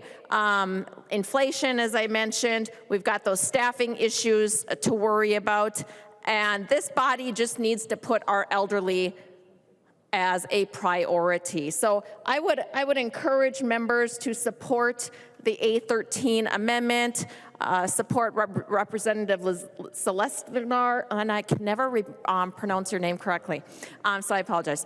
But anyway, this is a lady that works in this field, and she has done it for years and years, and I would consider her an expert on these issues. Members, and I would also encourage you to touch base with your nursing homes and find out exactly what is going on in your community, because there's some real issues out there. Thank you. Further discussion. The member from Traverse, Representative Backer. Yeah, thank you, Madam Chair. And this is a common sense amendment. One of the reasons is obviously nursing homes are not fully staffed. I see this in the evenings when we're called, or even during the day. It doesn't matter what time of the day, but when we show up at the nursing homes to transfer a patient to the hospital, we may just have one staff person helping us. When I got started well over 28 and 29 years ago, we didn't have to do anything. They took the patient, transferred it over to the bed, to our cot, and then we, of course, would transfer them in the ambulance. Today, it's me, myself, and I work a whole lot harder than me and myself. So the key thing is us EMTs and paramedics are doing the work of the staff of the nursing homes. It's happening, and it's been increasing because we have not put this as our priority. And these are individuals who have carved their path so we could serve here today. Vets, our parents, our grandparents, these are the people that did the heavy lifting. We need to do the heavy lifting. And now, when we transfer them to the stretcher, the EMS professionals are doing the heavy lifting because they don't have the staff to do it. So, good amendment. Thank you. Vote green. To the author of the amendment, Representative Zalesnikar. Thank you, Madam Speaker, and thank you, members. The reality is we did some inflationary funding in education and other divisions, but that did not happen for the frail seniors that are living in Minnesota nursing homes. So I'd like to ask for a roll call. Roll call being requested. Seeing 15 hands, there will be a roll call. Thank you, Madam Speaker. And I just want to remind members that the issue in the nursing homes has always been this 21-month delay. So if you're operating under costs that are 2 years ago for your reimbursement, and then you have mandates that are coming from the state government and the federal government, that means if you don't have the staff, you have to hire pool agencies that are coming in from out of state, which is hurting our communities, hurting everything we're trying to accomplish. And it's all because we're governing from a point of view that is doing mandates without any money. And we're expecting to have no deficiencies. So it's not shocking to see that we're in this bind that we're in. When nursing homes were fined, when I look at the data by the state surveyors, nursing homes received $1 million in fines during the COVID years. Assisted livings received $3 million in the COVID years for doing nothing wrong. It was nothing they did wrong. This body set the rules, as did the federal government, on the terms, all during COVID. Do you remember when we sent people home for 14 days, 10 days, 7 days, 5 days, 3 days, and they said, hey, by the way, if you're vertical, come to work with your COVID positive because we now need you. And we wonder why we have a morale issue in our healthcare settings. And we wonder why we don't have staff. There was no second, third line like hockey. This is real people's lives. And so when our staff are burnt out from 16-hour shifts day after day after day, it's no wonder they're not doing this. But we find the very settings that we license. Think about this, members. We find the facilities as if we were not in a pandemic. Who did we do that to?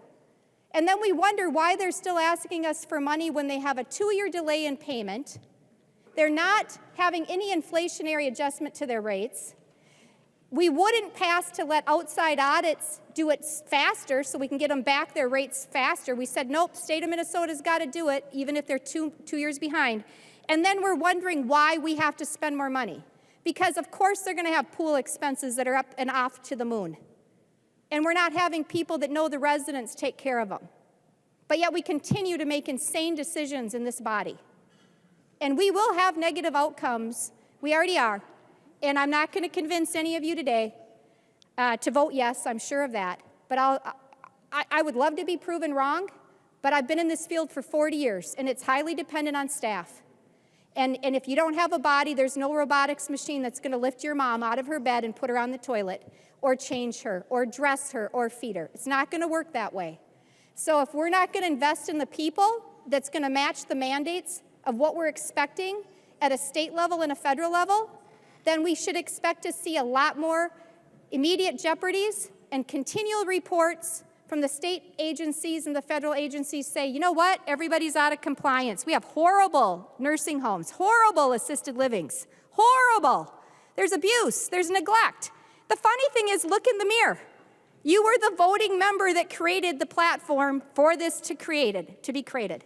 It is not our caregivers' fault. They are doing the best they can to be an aide, to be a nurse, to be the housekeeper, to be the dietary aide, to be the cook. They're the butcher, the baker, and the candlestick maker, and they are not being listened to. And unless we choose to listen, we're going to go around the tree the same way. And we'll see more closures till we're in an absolute crisis. And because the new crisis is going to be all the people that we report to and work for, the people that elected us are going to be calling us like crazy when they have to provide 24-hour care 365 days a year. Because if you've ever done it, you'll find out how hard the work is. Members, vote green. There being no further discussion, the clerk will take the roll.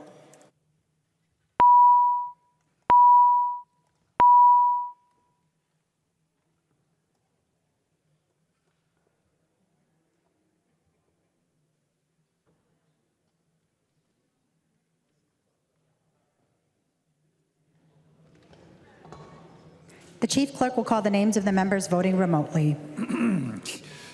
Carroll. Carroll, no. Carroll, no. Cagle. Cagle, no. Cagle, no. The clerk will close the roll.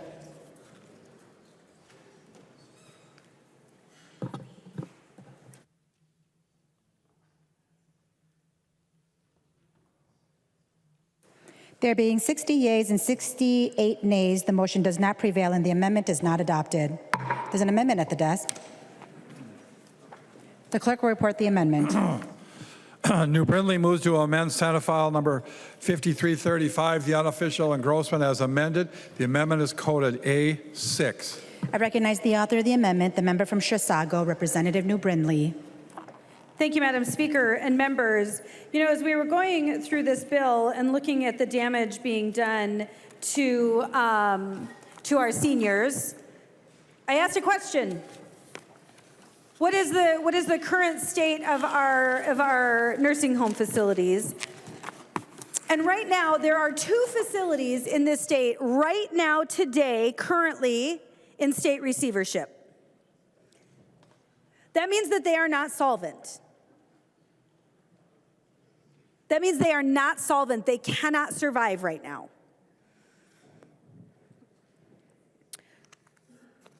On the flip side, there are 2 provisions in the underlying bill that do additional damage to our senior citizens. One, as we've been discussing, is the explosion of this loan program that is supposed to help financially distressed nursing home facilities and is now being bastardized to be able to use for whatever you want.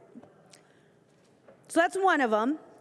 The other one we haven't talked about a lot yet is the elimination of the elderly waiver disproportionate share payment.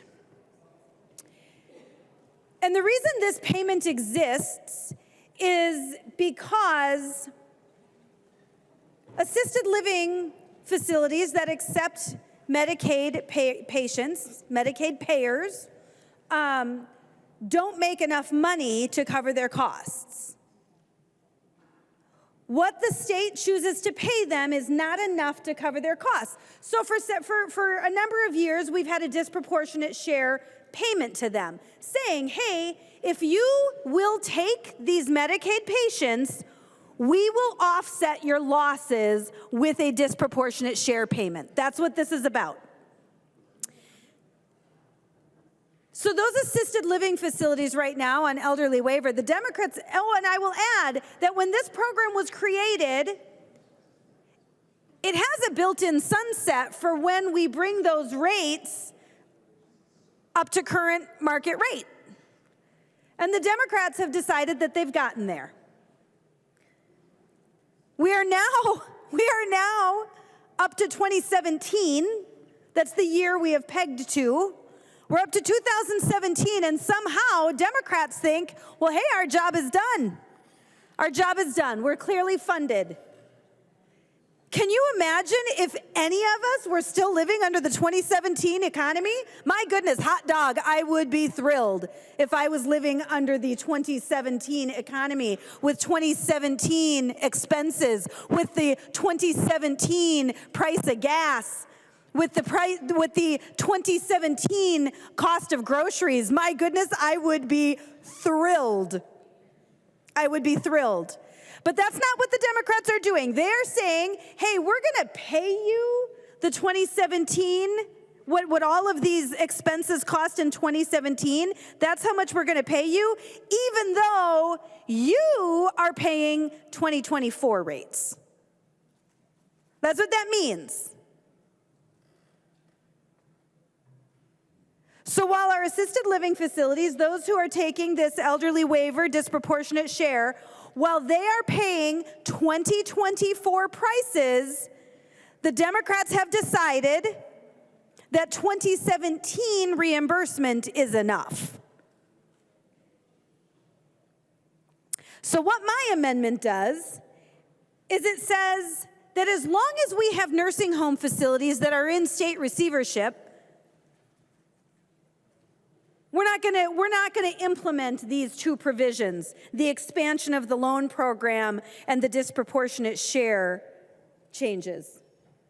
We're going to keep those two things in place as they exist now, as they exist for the purpose of saving care for our senior citizens. We're going to leave those in place until we don't have nursing homes in state receivership anymore, until we have made sure that our nursing homes are indeed solvent and can survive.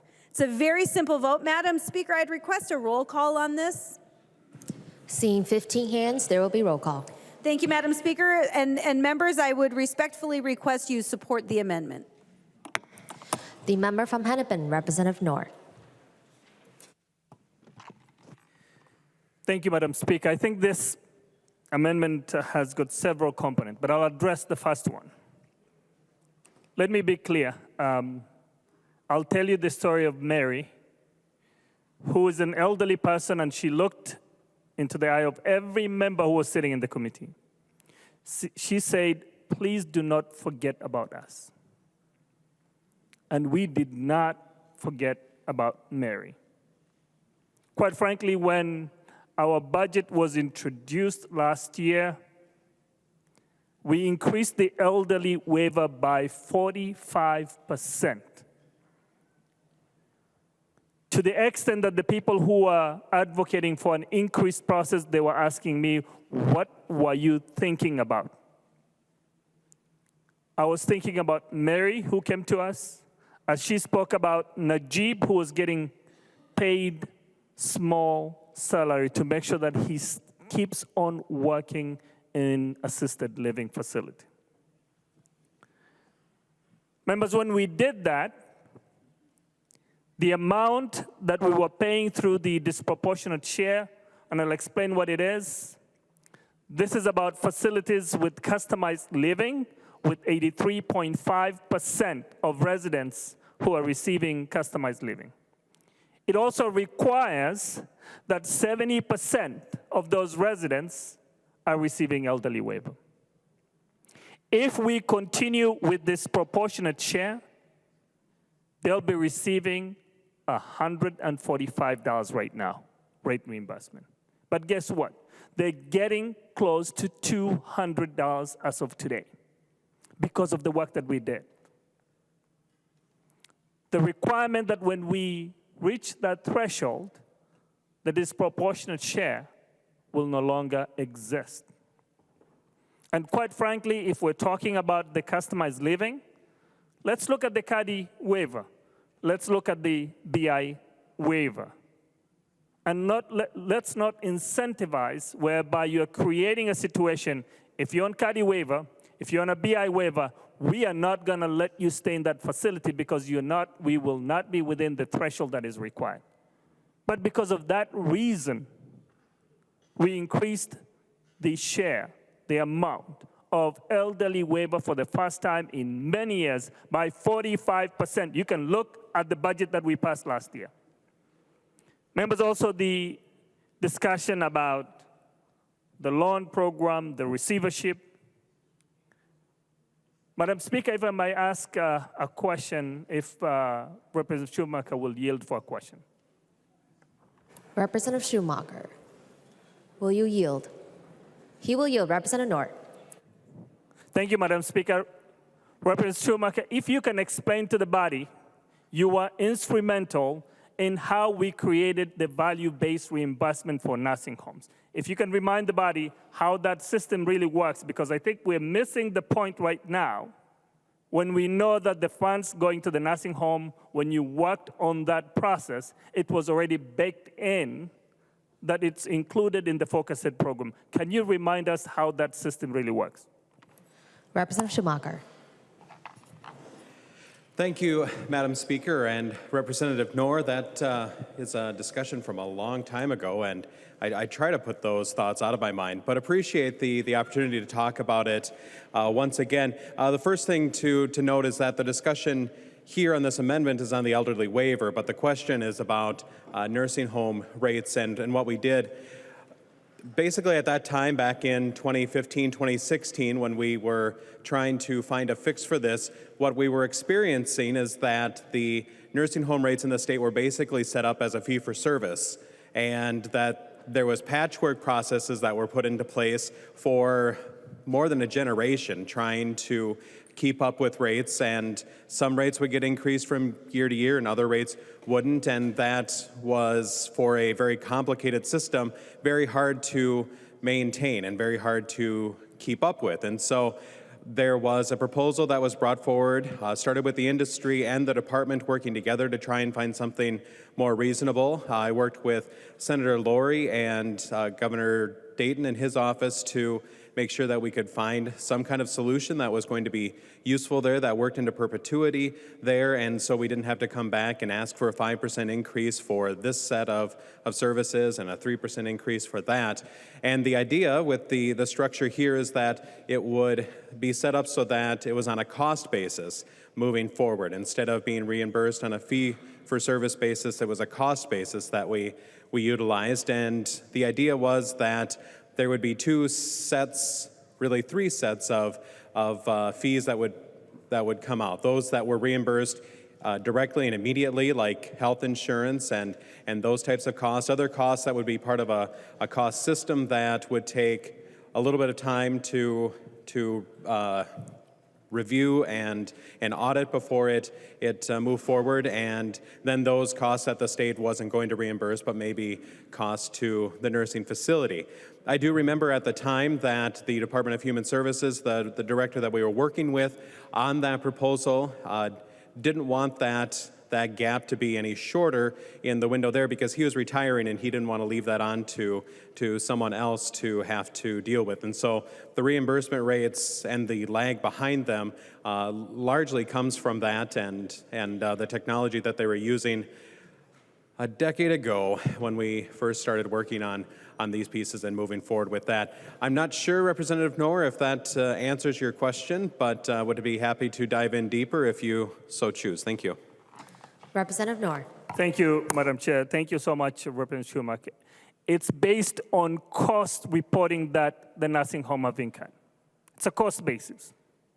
So when a nursing facility goes to receivership, it's basically because of maybe misappropriation, when the health and safety of the residents is of concern. Of course, we want to make sure that we protect the health and safety of residents in a nursing home. And hence, they go under receivership. Members, the nursing board standards that were mentioned, I will discuss that later, but I just wanted to note that this amendment does not fix anything. This amendment is not the way that this proportional share was done. So I will ask you to vote no on this amendment. Further discussion. The member from St. Louis, Representative Lesnigar. Thank you, Madam Speaker. And members, I just wanted to kind of reset the table on this amendment. This amendment on this disproportionate is regarding elderly waiver, which is medical assistance in assisted living. So I don't want us to be confused about the nursing homes and how the nursing homes are funded and how assisted livings are funded. The reality is that when I first started in the assisted living field in 2000, the model was built on a structural reimbursement where if I was taking care of one person and their needs were X in the nursing home and we got $4,000 a month for Millie, but now Millie's going to the assisted living and she's got the same care needs and the reimbursement was 75%. So instead of paying $4,000 in the nursing home, it was based on 75% would be the maximum reimbursement you could get in the assisted living for somebody on medical assistance. And why did the state do this in their wisdom? In the year 2000, when the first assisted livings were coming into Minnesota, it was because they knew there was going to be a lot of aging seniors. They wanted to be ready to have a more affordable place in a step down of the nursing home. And so as people are aging, what happens, you could be private pay for 6 months, 12 months, 18 months, 2 years, 3 years. It's different for everybody. But when they run out of money, in assisted livings, many of them only had so many beds for medical assistance because they had this rate structure that paid you 75% of your costs. What this disproportionate model did is for a select handful of providers, it said, look, if you're going to care for 70% of elderly waiver, people on medical assistance, in this model, we're going to give you a little add-on rate to get you closer to the costs. And in my opinion, that was brilliant because if they're not in that model, they're going to go to a higher model, which is the hospital or the nursing home, which is going to be at least a 25% increase in cost for the same person. So members, I'm here to tell you that it's a good investment to continue this disproportionate share because if it's eliminated, we're just going to have situations where, from straight math, providers are going to have to decrease the number of slots they can have to provide medical assistance, which is called elderly waiver, in the assisted living. And that's a completely different way we fund. With elderly waiver, the rates are different. It's not apples to apples. We have audits with the DHS that are 2 years behind on the nursing homes. That's one can of worms. But on the assisted living side, it's not the same. And so the model was made to give people choice, which has been a phenomenal model. But as we move forward, if we eliminate this elderly waiver share, and the fact is that they don't have a cost-based reimbursement. They're not in the same box as the nursing homes where you get your rates 2 years after for the expense. It's not that way in the assisted living. The state of Minnesota determines the rates for assisted living, and they were always set to be much lower than what a nursing home would be, deliberately. And if we don't honor this elderly waiver proportion, we're going to have a negative effect for the people that have low incomes, and that's who I fear are going to be hurt the most. It's going to be the people who don't have the private pay resources, they burnt through their money, or they didn't have money, and the assisted living could adequately provide for their needs. But if we eliminate this, all we're doing is telling the providers, we're not going to give you the funding for the cost that you have to care for this group of people, even though it's going to cost the state of Minnesota less in an assisted living model than it will cost us in a nursing home model. So members, if you vote no, we're just moving these people to the highest cost center, which we already know is the nursing home. And we're trying to avoid that, is what I've been hearing for 30 years. We don't want people in nursing homes unless they have to be. But these people can't stay home. If they could stay home, they would be home. And so if they're in an assisted livings were built to allow customized living for high levels of care or low levels of care. And we're really just taking one tool out of the toolbox to remove choice for that elderly waiver medical assistance client. And that's my concern, is that the need hasn't changed. And this was a clever, positive way to incentivize providers to take a higher medical assistance population. And they still are not making money. We still have providers holding on by a thread. And if this safety net is eliminated, it's just going to move them to the nursing homes because the care levels aren't going to change and their needs are not going to change. So I urge you to consider supporting this bill and voting yes. Thank you. Further discussion. Representative New Brindley. Thank you, Madam Speaker. And thank you, Representative Zalesnikar, for bringing that all together after a weird conversation of distraction. That's exactly why this amendment is constructed the way it is, because this is all tied together. This elderly waiver disproportionate share is very directly related to availability of nursing homes.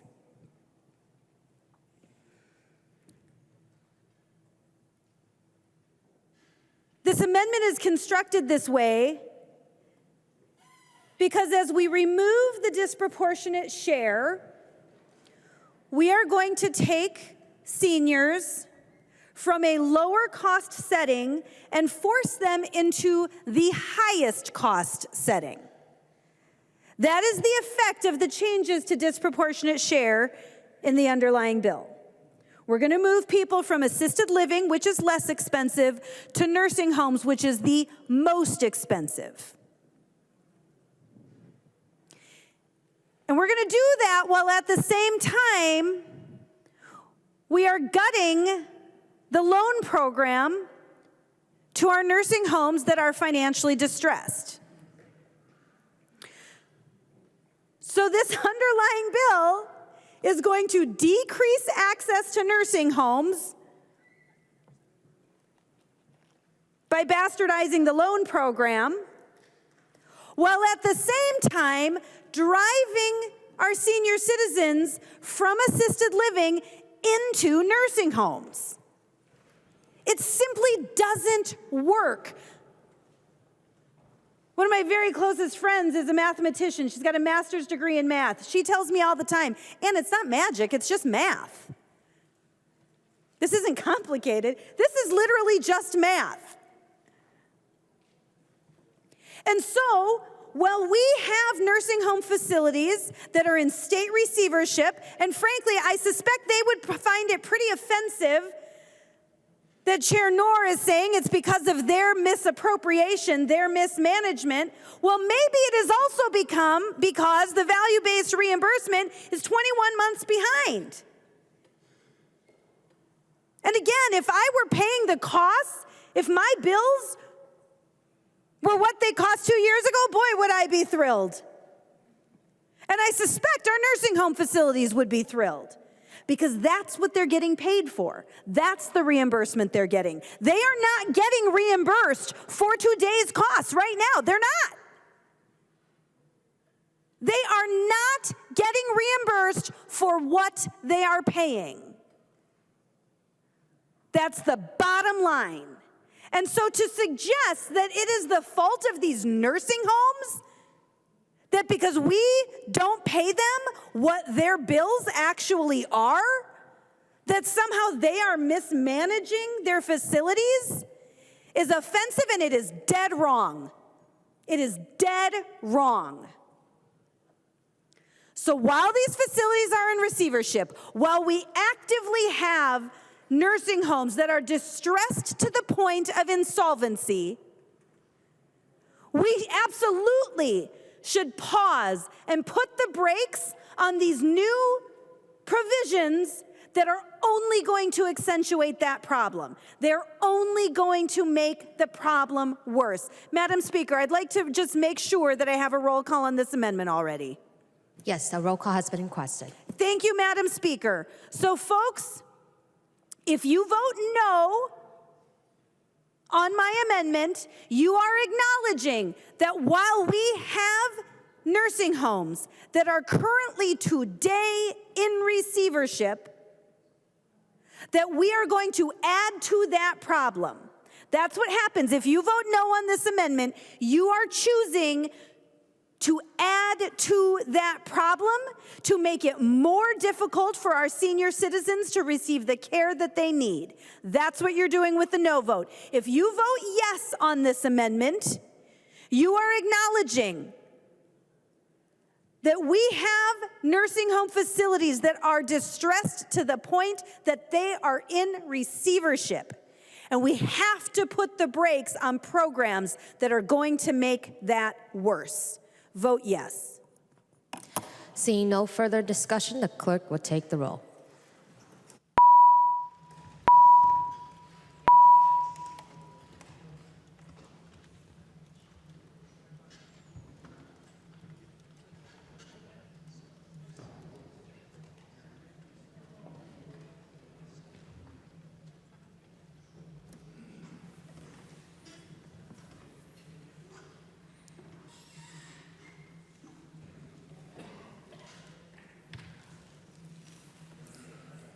The chief clerk will call the names of the members voting remotely.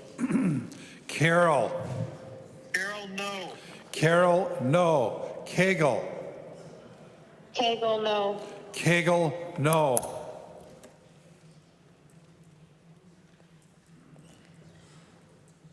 The clerk will close the roll.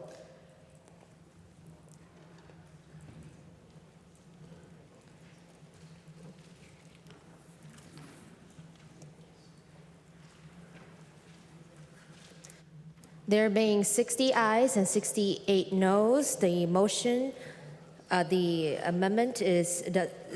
motion does not prevail. The amendment is not adopted. There's another amendment at the desk. The clerk will report the amendment. So Lesnikar moves to amend Senate File Number 5335, the unofficial engrossment, as amended, and the amendment is coded A16. To the author of the amendment, Representative Lesnikar. Thank you, Madam Speaker. And members, again, I'm talking about seniors in Minnesota. This is a bill that would be talking about the $12.35 per day rate add-on we did last session in 2023 to deal with the crisis on the nursing homes. So when I spoke earlier, I was talking about assisted livings. They are completely different reimbursed systems. This bill is talking about the nursing homes. And as I stated earlier today, that nursing homes are going to be under federal mandates, and so we are going down a path of mandates without money. Mandates with no magic money tree. Mandates that are going to make us feel better in this body that we did something, and the reality is we did nothing. We absolutely did nothing to change the issue that we have at hand, and that is we have a tremendous amount of seniors in this state, especially in northern Minnesota, that are aging, that are going to be over 85. They are going to surpass 100. They're going to be the centurions that are not going to have care. And so what this does is extend this one-time funding that we did last time. And what I think it really is saying to Minnesotans is, like, we realize that we had mandates that we passed in this body and a federal body during COVID. When we also fined you, we fined you $1 million. So imagine what would have happened to the financial performance of the nursing homes if we wouldn't have fined them $1 million for nothing that was of any fault of their own during COVID. I mean, how crazy is it to think that we expected the same level of survey perfection during COVID, a historic pandemic, and we expected the Minnesota nursing homes to perform exactly if it was 2017, 2015, 2019. Does that make any sense to anybody in this room? Does that make any sense? We did not do that to any other profession that we are making laws for in this body. We had some humility. We had some level of understanding of what. I'm wondering if anybody here has ran 24-hour operations or even worked in them shift after shift after shift, or during the pandemic if they did it. Because if you did it during the pandemic, you would know why we have a healthcare problem, why nurses don't want to be nurses, doctors don't want to be doctors, and aides are saying the same thing. We put them under tremendous stress. And we had a pandemic, and we didn't know what was happening, but it affected the people that do 24-hour care. And then we socked it to them in a 1-2 punch. When they were down, like the whole world was, we said it's a great idea to fine you $1 million and have you financially be in ruins. And then we're supposed to be surprised that anybody needs to have a nursing home assurance loan, or we need to have some rate modifications. It's absolutely ludicrous to me that we're even in this discussion. And it tells me where the disconnect is of really understanding how complicated 24-hour operations are. There is, every day is Sunday, every day is Saturday. There are no remote workers in healthcare. It's great that everybody wants a 3 or 4 day work week, weekends off, holidays off. It's great. But the hospitals, the nursing homes, the assisted livings, the group homes, any disability place, behavioral health units, they don't run this way, people. And if we don't address this temporary rate add-on, I would likely say would not be necessary in the nursing homes if they didn't have $1 million that they were fined by this body's through the Minnesota Department of Health during COVID. But we chose to find them, so we took in revenue. This state agency took in $1 million. I tried to get it passed before to reimburse them for this during the COVID. That didn't pass. But now we're surprised we need to do funding. It shouldn't come as a surprise that the recovery is taking longer. The recovery is taking longer for kids to read. The recovery is taking longer for us to get police officers and public safety. The recovery is taking long in healthcare. It is the reality. There is no money tree to fund these mandates, and we can mandate till the cows come home, but it's not going to change the care people are going to get and the financial distress that the nursing homes are under. And this is the add-on that allows for that. And I believe, members, it's going to serve Minnesotans well. We did have a $17.5 billion surplus last year, and we spent it in 5 months. And it's unfortunate that there was no consideration to the fact that, our federal government's going to put more mandates on us in 2024. Here we are, where we spent $17.5 billion, and our frailest people that built this state are going to have the least amount of options in their golden years. That's the reality for Minnesotans. We can and we should do better. Vote yes. Discussion. The member from Hennepin, Representative Noor. Thank you, Madam Speaker. 1 minus 1 equals to 0. We have to make sure that the math is working. Going after the same well over and over again doesn't make that we will increase funding in that same bucket. And quite frankly, the temporary increase for $12.35, we knew from the beginning that was a temporary rate increase to support the nursing homes that were dealing with some crisis at that point.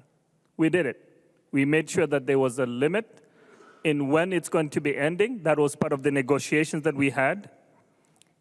Members, in this amendment, it's also taking away money that we are adding to the loan program. And it's also, from the other side, I'm hearing that the assisted living don't deserve to have a little bit portion of that money that we know nursing homes have already applied for the entire amount. The math doesn't add up. saying no to assisted living that I've been hearing that they don't deserve at least some help when they need help. Doesn't help the seniors, the long-term care programs that who really needed that additional support. So members, I will ask you to vote no on this amendment. The math doesn't add up. We don't have a fiscal note of what the cost is. We've never requested that. So we can't just make money appear from the thin air. We've got a process, and this amendment is one of them. Please vote no. The member from Pope, Representative Anderson. Thanks, Madam Speaker, members. Well, this one has certainly gotten the nursing home's attention. I think it was Friday when the emails started coming in about trying to save this nursing home rate add-on of $12.35. And I sit here listening to the talk about this whole topic of funding for nursing homes and the money they got last year.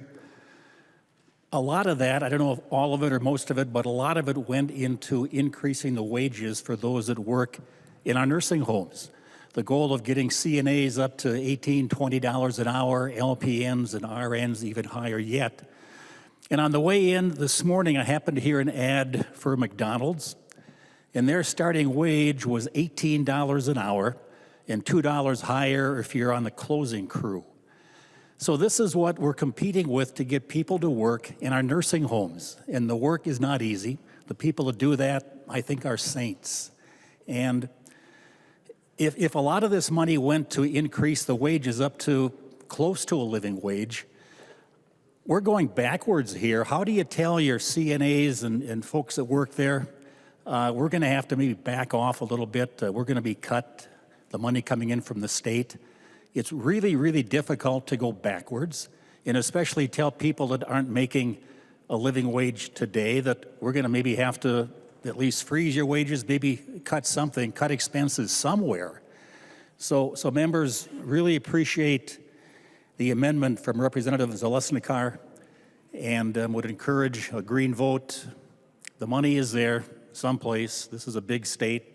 We spend a lot of money. We got to find it. These folks need to keep their jobs and a living wage, and to please support the amendment. Thanks, Madam Speaker. The member from Chisago, Representative New Brindley. Thank you, Madam Speaker, and thank you, Representative Zalesnikar, for the amendment. As Representative Anderson indicated, we've been getting tons of emails, and I have a whole stack of signatures from people across the state who work in our nursing home facilities, who work as RNs, they work in social services, they work as a CNA, a TMA, an accountant, activities, an LPN, medical records, maintenance. They work a dietary aide. That's how I started in nursing homes, as a dietary aide. They work across the spectrum in our nursing homes, providing all of the different and varied services that our seniors need while they're living in these facilities. These signatures are from people who are providing direct care as RNs, as TMAs, as CNAs. It includes people who are doing the maintenance on facilities or doing the laundry, providing meals. The signatures from across this state asking us to save this rate add-on are the folks who are in the trenches. They're the ones doing the work. They're the ones who have been the beneficiaries of this rate add-on. But what we just heard is that this is a deal we had to deal with the crisis, implying that somehow the crisis is over. I assure you the crisis is not over. If the crisis were over, we would not have 2 nursing homes in state receivership as we speak on this House floor today. But they are. They are in receivership because the crisis is not over. It's not. And we're going backwards. We are going backwards. Now again, let's put these together, right? While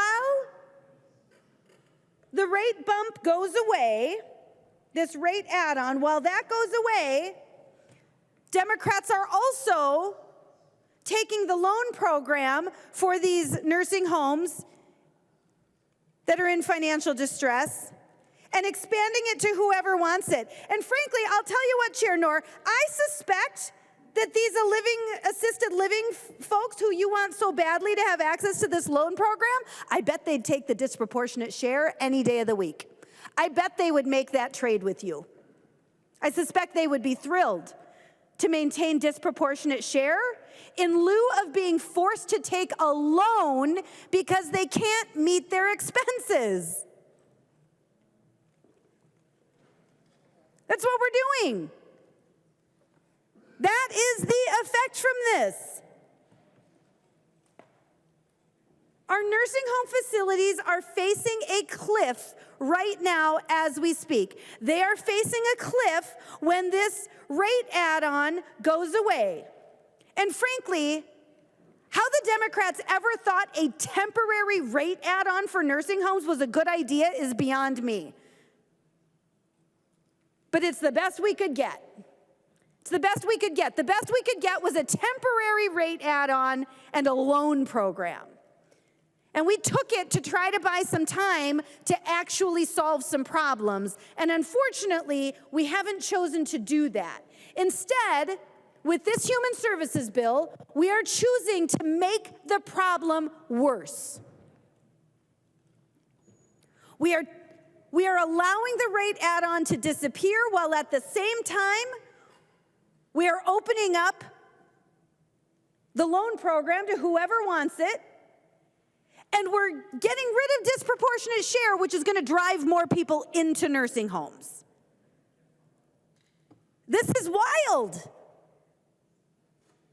But that's what you're doing with this bill. And I know, so many eyes are glossed over because human services and talking about elderly waivers and how we fund these things is complicated. I get that. But this is not. This is really simple. We're going to allow a rate to be cut while at the same time we remove access to a loan program by opening it up to just whoever wants it. And by at the same time driving folks from assisted living into the most expensive setting to receive care, nursing homes. It just doesn't work. It doesn't work. This is going to collapse the system that we use to take care of our senior citizens.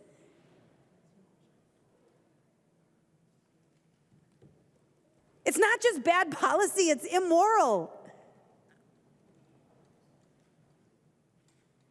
It is immoral that we are taking away these resources and making it harder and harder and harder for our nursing homes to do the job that they were created to do. And that's take care of our loved ones.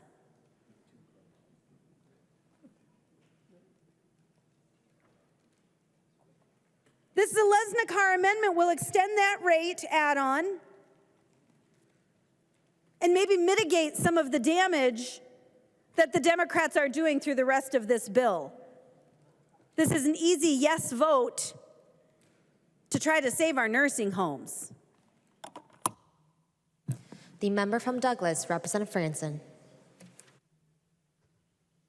Thank you, Madam Speaker. To the amendment at hand, so I was sent a text message from one of our nursing home administrators in the district I represent asking me to support the A16 amendment. And out of curiosity, I just wanted to know how that rate add-on was being spent. And the administrator said that they are continuing to put into staff. Staffing is still difficult at the nursing home, and there's just not enough team members to operate at full capacity. So members, the add-on is going into existing wages, hiring incentives, because currently the nursing home is operating at a negative margin. So members, it is imperative that we once again come to the aid of our nursing homes and make sure that they have the tools necessary to succeed. Members, we're talking about our loved ones, our grandmas, our grandpas, our moms, our dads that may be in long-term care facility. And we want to make sure that the staff is there for that care. So members, I implore you to put away partisanship and look at the greater good, which is funding our long-term care facilities. So members, I ask you to support the A16. Thank you. Further discussion. Representative Zelesnikar. Thank you, Madam Speaker, and thank you, members, for your discussion tonight. And I guess what I would like to say to all of you is that this $12.35 that has been added on in this temporary, well, to Rep. Noor's point, was agreed upon to be a certain period of time. But as we've said through many conversations on human services and education, what we know as facts has changed, and we modify all the time based on the facts in this chamber. I heard it on the opioid issue, on why we would or would not do things. I hear we deviate and modify all the time. But yet when it comes to the most frail seniors, we are not willing to do that because we think they're making too much money. $200 a day, whatever number you want to say, that number comes down to very specific expenses. What you're paying for the aides, what you're paying for the cooks, the housekeeper, the dietary aides, food. How many of you have had your grocery bill go up in the last few years? It's not that the assisted livings and the nursing homes are immune from that cost. They have the same expenses for their electric bill. The for-profit pay property taxes, which means those are the ones contributing to our public safety, to education for schools, to the 911. They're paying property taxes to support those types of mutual shared benefits that we all have. So this $12.35 question becomes, for a facility, a per day, you can just take that rate times how many residents they have, and a 44-bed facility is going to be less than a 100-bed facility. It's straight math. But when you look at it, this is going to be a thousands of dollars loss. I think to the point members have said here is that nursing homes have not recovered. And knowing what we know with the number of closures and the aging population we have in Minnesota, are we prepared for the issues that are going to come when we remove this $12.35 that was intended to be short-term? But when you're looking at the hit the nursing homes took for 2.5 years working without adequate staff through a pandemic is called something for a reason. We've never had this before. And yet we're going to say, we're going to pull the rug out of you, 384 facilities, even though we said it was going to be short-term, and we fully acknowledge as a body here that the problems haven't been solved, and you don't have the money to cash flow, and you don't have the money to pay people $20 an hour as an aid, and the funding source is this body, that we're just going to fine you because that's all we can do. We're going to regulate that you should have staffing ratios. We're going to regulate that we come and survey you, and then we're going to talk about it. But at the end of the day, it's not going to change Millie's experience when she's getting care. It's not going to help Brenda the aide. It's not going to help the people. It's not going to do anything. It's smoke and mirrors is all this is.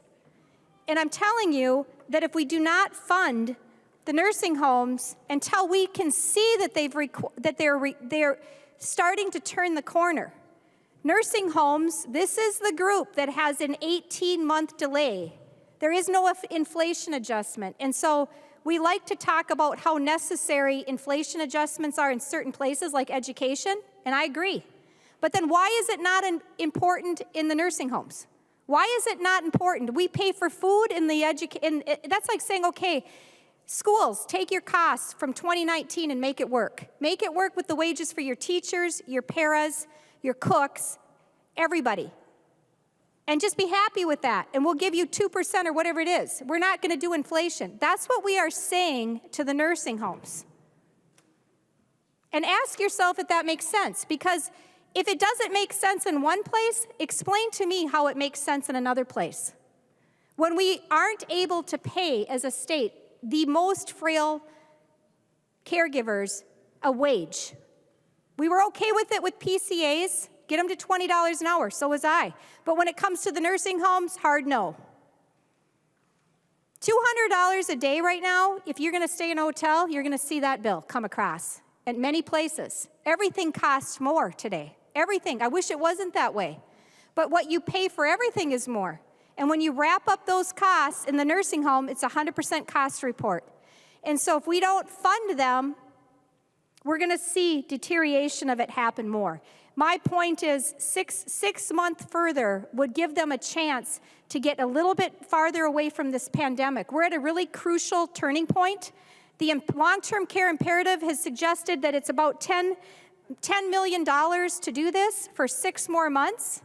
We've got $2 million in a slush fund. We've got a projected $3.5 million surplus again. So I'm just doing straight math. I've come up with $5.5 million for you. And I'm sure with this multi-billion-dollar budget, there is money if we want to find the money. We don't have a lot of options. We're going to be back at the table here in one crisis after another. But members, the issue is we're crawling out of a pandemic, and do we want the crawl to be a free fall? Because it's going to look like that if we don't do something to help the most vulnerable people. I urge members to vote green. Seeing no further discussion, all those in favor of the A16 say aye. Aye. Those opposed say no. No. The motion does not prevail. The A16 amendment is not adopted.